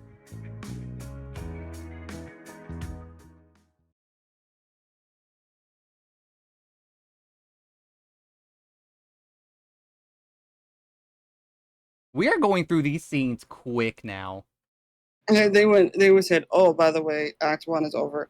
It's time to power walk." All right, your go. The night air is refreshing as I wander the streets, making my way downtown, walking fast, paces fast. I'm sorry, making my way further around town in no particular hurry. I had plenty of time before Tatiana and Kao arrived. Patrons slurp at noodles at ramen restaurants in the past, while tourists compare cameras at an electronics store. Couples walk by, holding bags bulging with goods, as salarymen head to the subway station with laptops and briefcases slung over their arm. It's a sight I've seen so many times, in so many different places. The fashions, languages, smells, and such may be different, but the friends, families, and lovers are just the same. It's funny how alike humans are, no matter how far from each other they may be.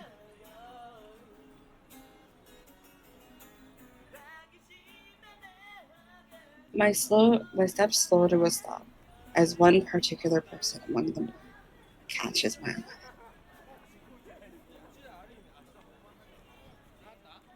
A scruffy-looking teenager stands before a claw machine outside the entrance. Tufts of hair are crawling around his cap.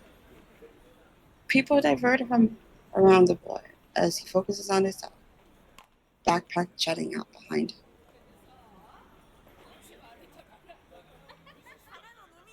On one hand, the rests the machine stick. One hand rests on the machine stick, while the other gently touches the glass. His brown eyes stare intently at his quarry, a cheaply made to be there. A perfectly ordinary sight, one I would have strolled by on any other day, much like the people walking by. Yet, I stop dead in the street as one small detail catches my eye. One moment. Okay.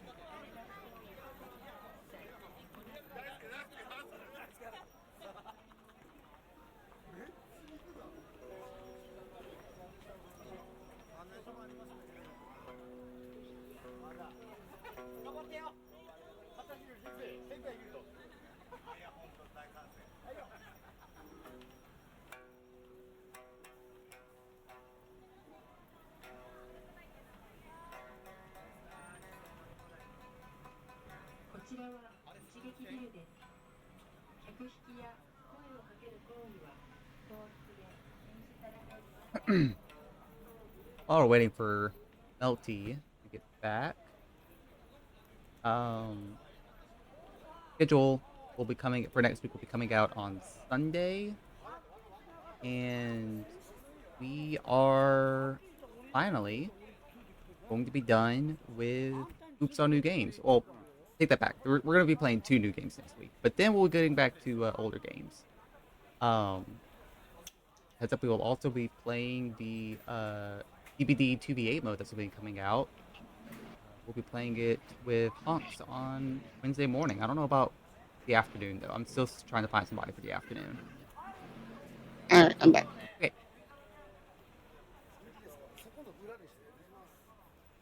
You were on the 3rd paragraph. Yet, I stop dead in the street as one small detail catches my eye. The toy moving inside isn't hanging from a frame, but floating. Looking back at the concentrating boy, it clicks as to why. Oh no. He's a mage.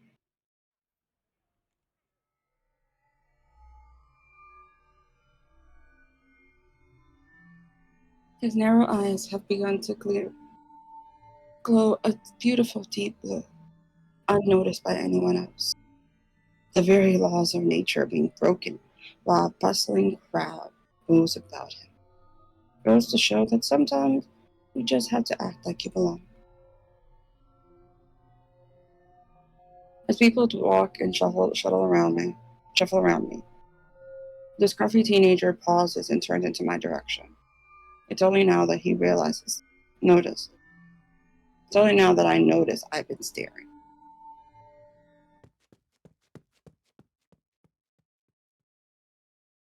His face full of alarm, he takes another cautious step back before suddenly darting down the road. I don't bother saying anything as he runs. The odd person he bumps into, grumbling in consternation.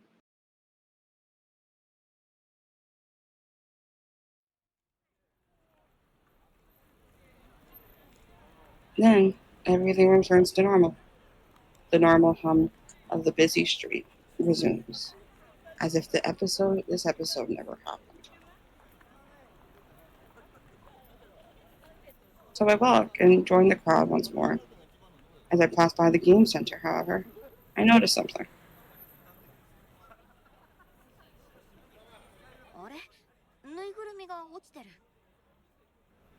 Huh? The teddy fell into the chute.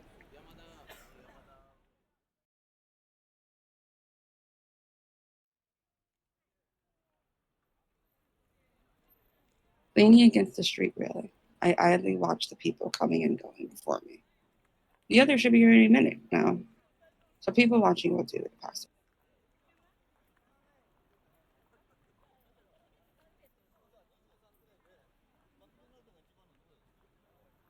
Tatiana suggested that I visit this izakaya after mentioning how old it is.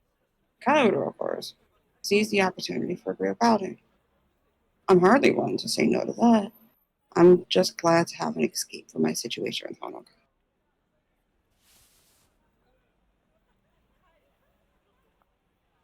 Out of the corner of my eye, I see someone stopping as they walk up. As I turn to see them,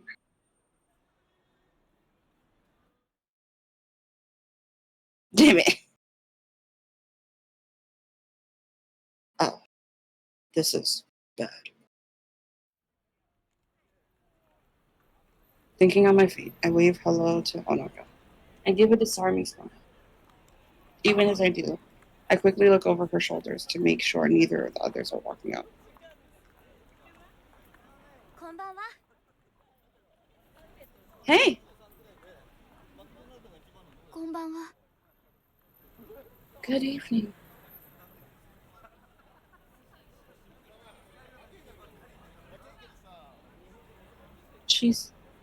She gives a small bow, but I can tell this is a conversation she'd rather not have.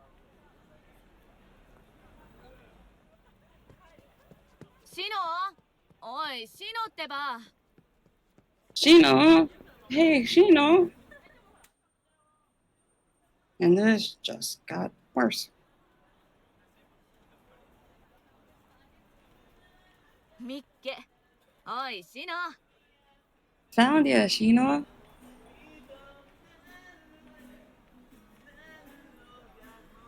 As she comes to an abrupt halt, my eyes peer over her shoulder.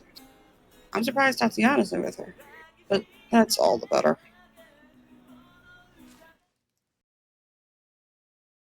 Gears in my head begin to turn. Maybe this is a conversation Honoka should have. 邪魔してごめんなさい。もう行くね。 Sorry, I should be going. そんなことないよ。ちょうどよかった。 No, this is good. ほのかちゃん、こっちは友達のカオル。 Honoka, me and my friend Kaoru. あ、どうも。 Hey. She's clearly put off now about why Honoka now knowing her real name. But I don't trust Kaoru to keep her story straight if I give her an alias. That's fair. That's honestly fair. 浅川ほのかです。よろしく。 It's nice to meet you. I'm Honoka Asaka. 私がし店に入ろっか。 She's a friend from the school where I work. Now that we're all introduced, shall we go in?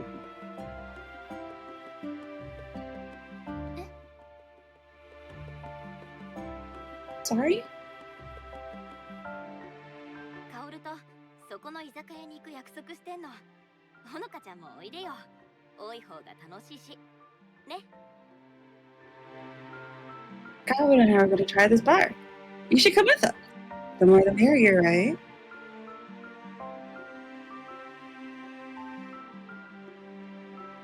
As expected, she mumbles a half-hearted acceptance. I put her in a position where it's harder to reject than acceptance. じゃあお邪魔しようかな。 Sure.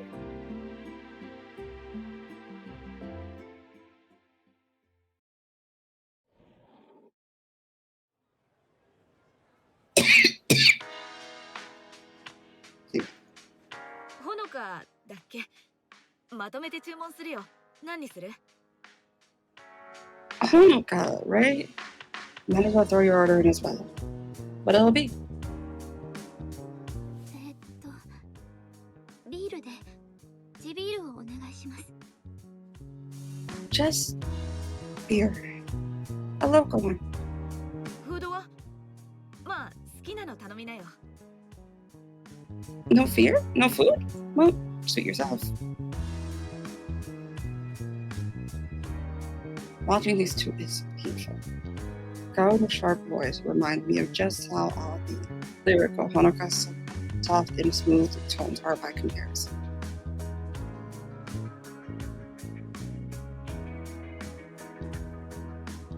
Trying to think of something to break the ice. I remember the plastic bag beside me.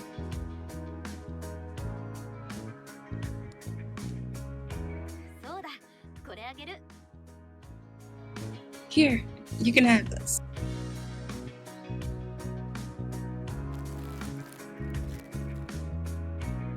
I passed the game center bag over the table with a smile. Honoka reflexively takes it before looking inside and plucking the soft item out. クマのぬいぐるみ？ A teddy bear? 私、物に執着しないたちなの。手放す方が楽だもん。だから持ってて。 I don't keep much stuff, so it's easy to give away. You can keep it. 何をその顔。 What's that face supposed to mean? 私にはぬいぐるみが欲しいか聞かねえんだな。 You never asked if I wanted a teddy bear. Now that we know that they're like actually like detective buddies, be like, man, I wanted that freaking teddy bear. Yeah. ゲームセンターはその通りのすぐ先。無駄遣いしたいなら行ってきなよ。 Wow, that's so rude. The crane games are just a bit up the street. Go dump some of your cash in them. その言い方、誰かさんそっくり。 You sound way too much like someone else.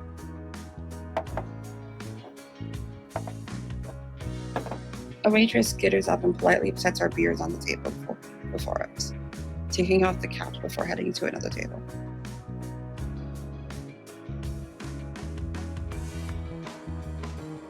Kao and I don't waste no time scooping up our glasses.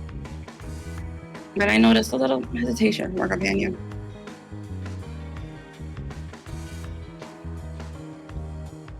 The way she gingerly sips at her beer, in contrast to Kaoto's gleeful swig, shows me that she's not used to drinking at all.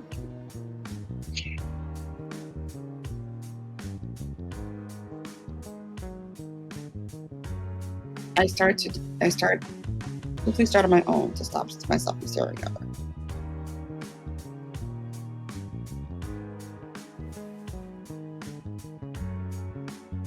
I'm glad I made it to Sapporo. The beer here is fantastic.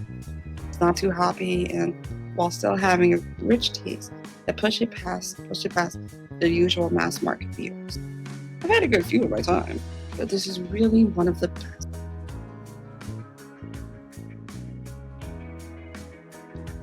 My delight in the local specialties is interrupted by Kaoru making a pointed comment. へえ、かわいい人だね。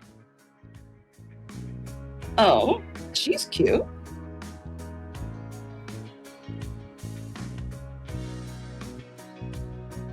My interest peaked. I followed Kaoru's gaze to the phone Honoka had plugged out.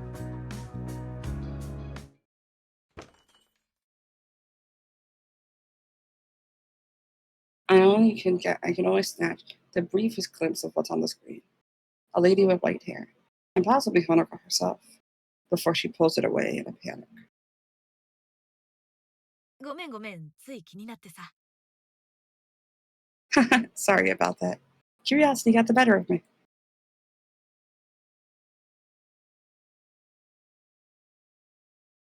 She waves a hand in front of her face in an apology, but it's not much help to a flustered Honoka. I'm not gonna get a bitter look even if I ask. So it's best we move the discussion on quickly before Kaoru has a chance to actually tip her hand.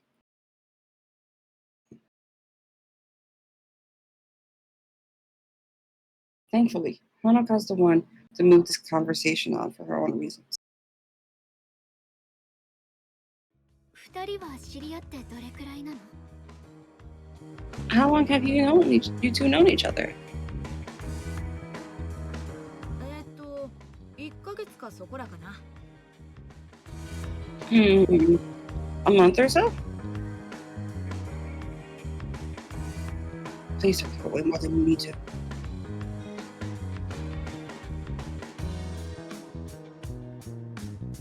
As she looks to me for confirmation, all I can do is passively agree while drinking to ease my nerves. Maybe I should have just waved Honoka off.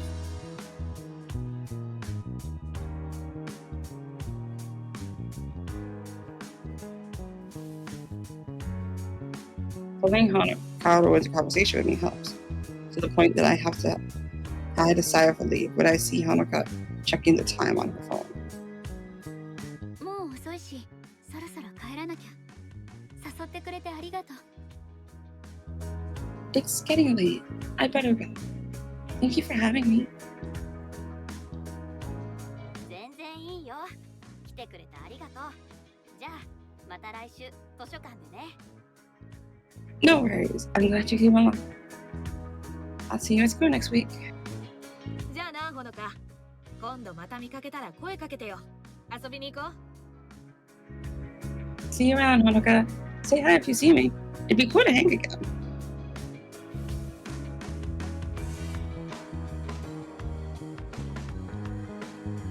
With that, she shuttles out of her seat and grabs her coat. お会計は？ About paying. ああ、気にしないで。私が誘ったんだし、これくらい出すよ。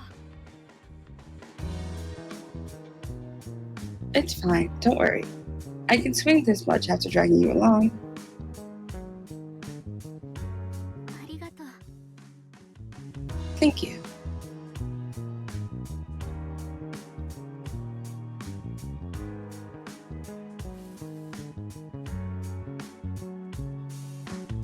She's clearly not the type to accept a free ride easily. Her nerves give out, however, as she swings her coat over her shoulders and gives a small wave goodbye.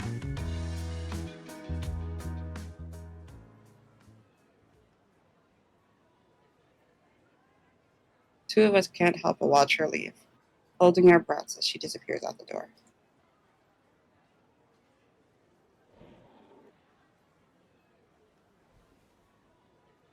As soon as she does, a wave of relief washes over both of us. Kaoru practically deflates as she sloshes back in her seat, helped a little by her half-drunk bottle of beer. I take a small swig out of mine to settle myself.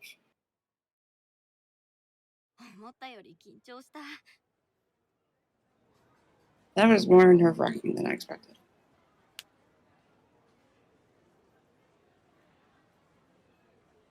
The unexpected quip from Kaoru goes amiss. As I'm looking over to her, she's finishing up a message on her ancient flip phone before sending in a pocket shot. タチアナに問題なしって送っといた。 Just letting Tatiana know the coast is clear. 驚いた。その古い携帯、まだ動くんだ。I'm surprised the phone that old still works. Rather than take offense, she makes a not familiar gesture as she begins to lecture. 丈夫で安い携帯ってのは何年も使えるもんなの。これも人生を賢く生きるコツ。 A good cheap phone can last you plenty of years. It's another life tip for you right there. でもさ、あんなでかい女がどうやってパッと姿を消せるんだろうな。さっきくるりと向きを変えたと思ったらすぐ見えなくなっちまった。 Man, I don't get how a woman that tall can disappear so easily. Turned on her heel and waded right into the crowd before I knew it.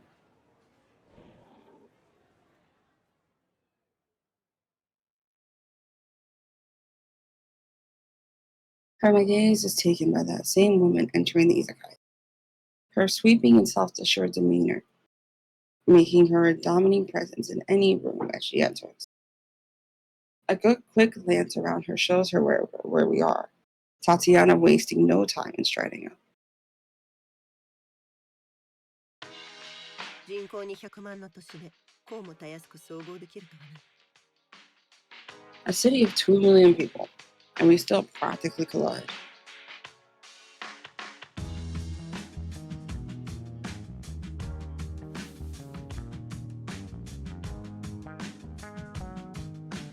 With a practiced motion, as like every gesture of hers, she shrugs off her coat and her lap and takes a seat.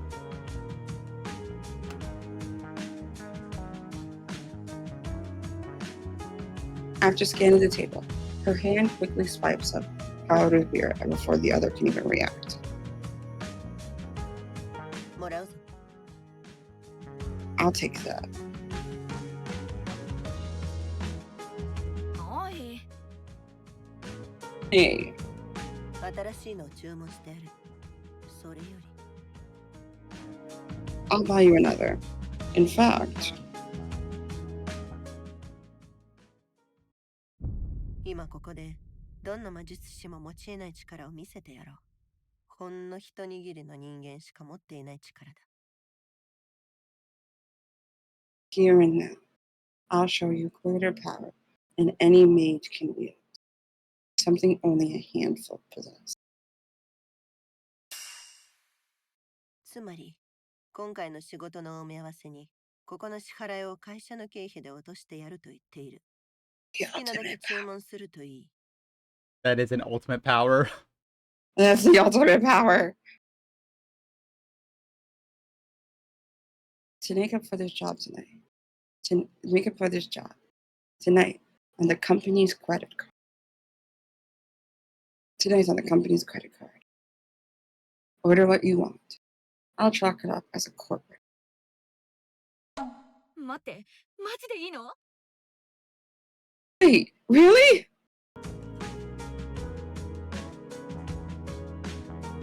Kaoru lunges for the tablet, only barely grabbing the screen before I get my own hands on it. 私、餃子。 Dumplings! 変わる前にたっぷり頼んどこっと。 Dumplings! Order a bunch before she changes her mind.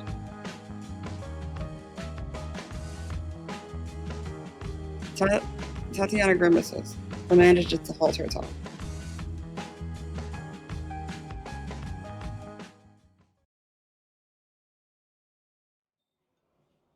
さっきのかなり強引な手だったね。タチアナもいればよかったのに。 That was one hell of a power there. Really should have seen it.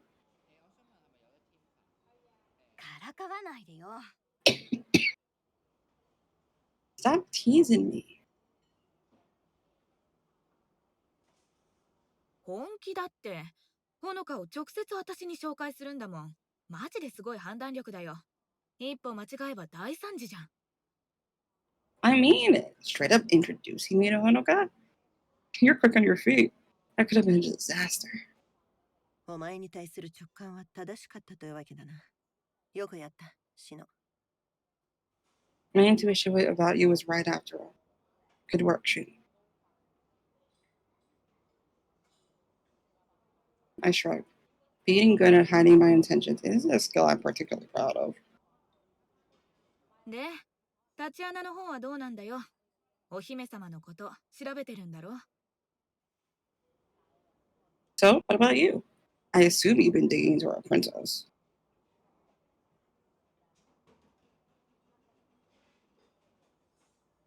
Tatiana just shrugs. 大した情報はなかった。SNS の類は高校卒業期に更新が止まっている。友達とのつながりも途絶えてしまったようだが、そもそも当時から特別仲がいい友達はいなかったようだ。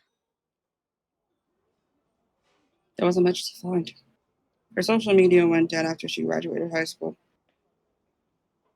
Her circle of friends drifted apart. Not that she seemed to be the best friend of any. 友達は数人だけか。 Some friends. それはごく当然のことだろう。学校の友達など同じクラスになったというだけで共通点はない。Perfectly normal, actually. Most friends in school don't have that much in common. Forget beyond their circumstances in class. あっそ、悪かったね。あんたの言う非公式な教育のせいにしといて。 All right. Forgive me for not knowing. Blame my informal education, as you like to put it. 何にせよ、ほのかは新しい趣味について一度も投稿していない。血の魔法なんてものが広まれば大惨事になりかねない。ほのかに友達がいないことに感謝しよう。Either way, she's never posted about her new hobby. Thank goodness for that. The last thing we need is word getting around about black magic. One moment. I'll be right back. Okay.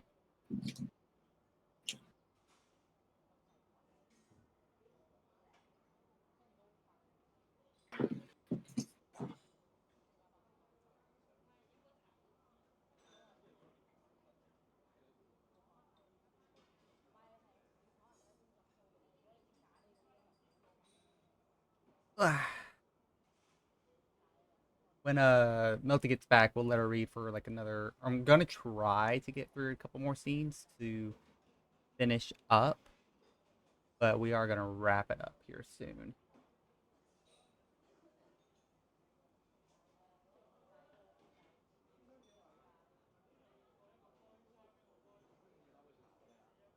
So I'm looking. There are 4 acts as well as an epilogue in the achievement list. View the guest art section of the gallery after completing the game. Listen to Shino's sample voice on the preference pane, and listen to the full version of the ED theme song Beyond. I think there's one more too, which is probably just like finishing the game. God, the stats for completing Act 1 is wild though. I gotta tell Melty when she gets back. That is so funny. Go ahead and stretch. Ooh.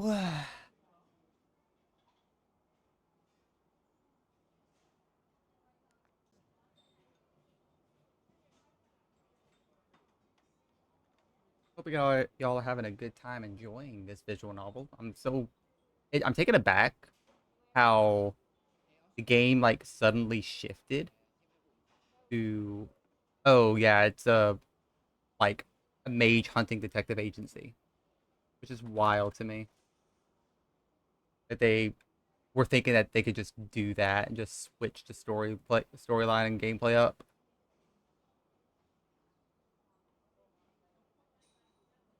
Give me 1 second. Again, we're still waiting on Elsie to get back. Da, da, da. As I said, heads up, we are going to be playing some DBD this afternoon with Whiskey. We're going to be teaching them how to play DBD. It's going to be interesting to say the least. Because it's just going to be a lot of chaos. Trying to like mention gameplay, playing against certain killers, ignoring commands. That's the one thing that's going to have to like, I'm going to have to sadly tell people whenever I play with them. If they don't know how to play the game, I have to tell them, hey, don't just abandon me. Just don't worry about me. Focus on the game and uh get out of here before they see you.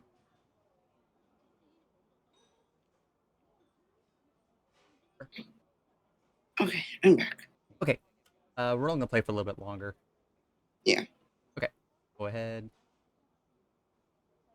Either way, she's never posted about her blood hobby. Thank goodness for that. The last thing we need is word about blood magic getting around. そもそもさ、血の魔法ってなんだよ。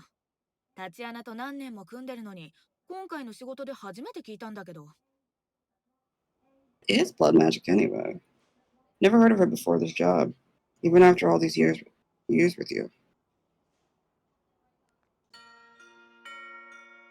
魔術師から魔術師へと口伝された噂程度のことしか分かっていないからな。どこでいつ生まれたものかも聞いた相手によって変わる。だが一つ言えることがある。血の魔法はそれが終わるべきだった場所から始まった。Knowing about it is basically just rumor. Until from me to me. Where it began and where it ended, and when, depends on who you ask. You could say the story begins with where blood magic should have ended. あれが知られ始めたのはヨーロッパ封建時代の後期からルネサンス期だ。路地裏や秘密組織で触れていた者たちには無念だろうが、きっかけはカトリック教会だった。It started gaining attention in Europe during the late Middle Ages and into the Renaissance. Unfortunately, though, for those who were tinkering with it back then, in back alleys and secret societies, that information was from the Catholic Church. 魔術師と教会の歴史はいろいろあったが、血の魔法を後世に残してはならないという点では一致していた。あれは単に禁止されただけではない。歴史から抹消されている。それほどに強力で危険な魔法だった。一般人の手に委ねるにはな。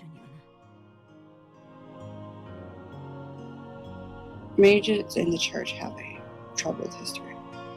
The one thing we agreed on was that blood magic had to be stamped out. It not just banished, but purged from history itself. Too dangerous to leave in the common people's hands.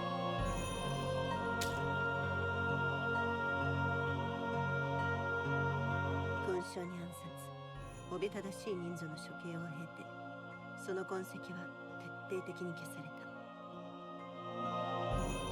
Between brick burnings, assassinations, and a horrendous number of executions, every single last trace of the correct was methodically removed.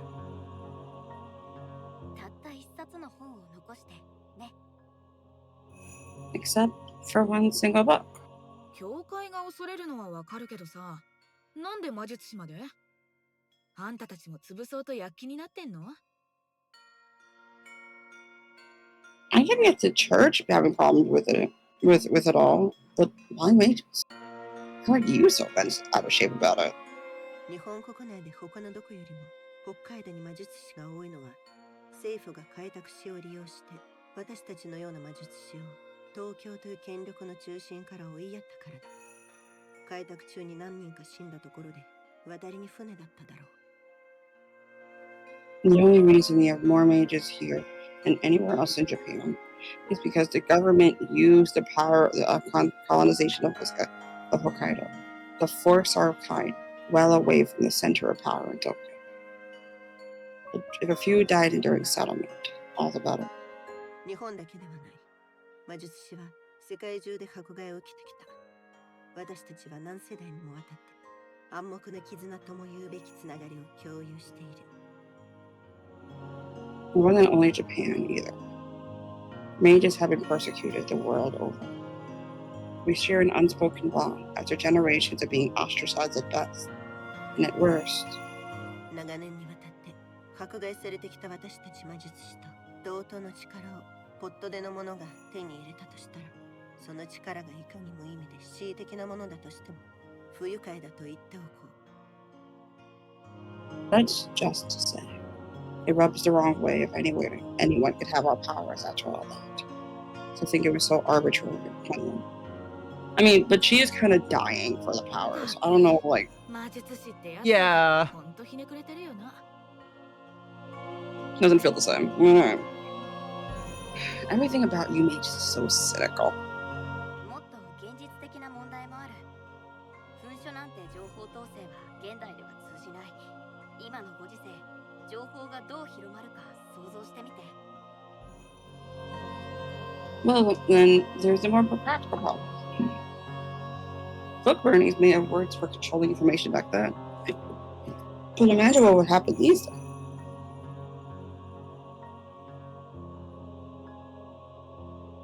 Tatiana gives a solemn nod.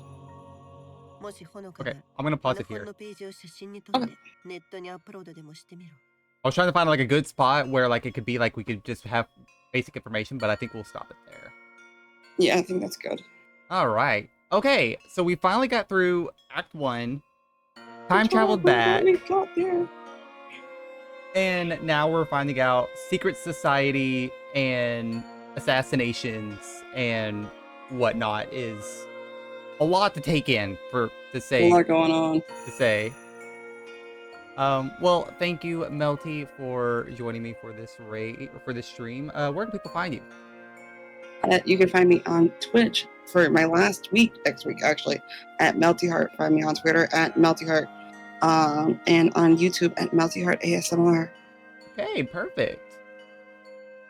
And I hope you have a lovely rest of your week. I believe I'm free next Friday, if you are as well. It may have to be the Friday after next. Okay, so the 29th? Yes. Okay, perfect.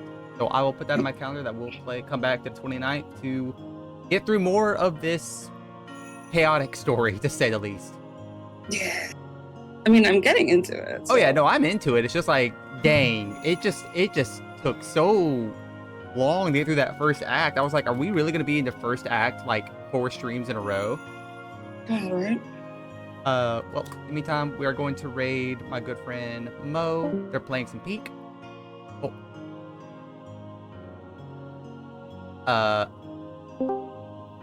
Sorry, I got disconnected. It's okay. I was like, well, I wasn't done, but it's all good. I mean, we're ending anyway, but thank you so much for tuning in, and thank you, Melty, for joining me with a read. We're raiding my friend Mo. They're playing some Peak with some friends, and I hope you guys have a lovely rest of your day. And I'll see you later, Melty. Take care. Bye. All right, everyone. Like I said, we're gonna raid into Mo.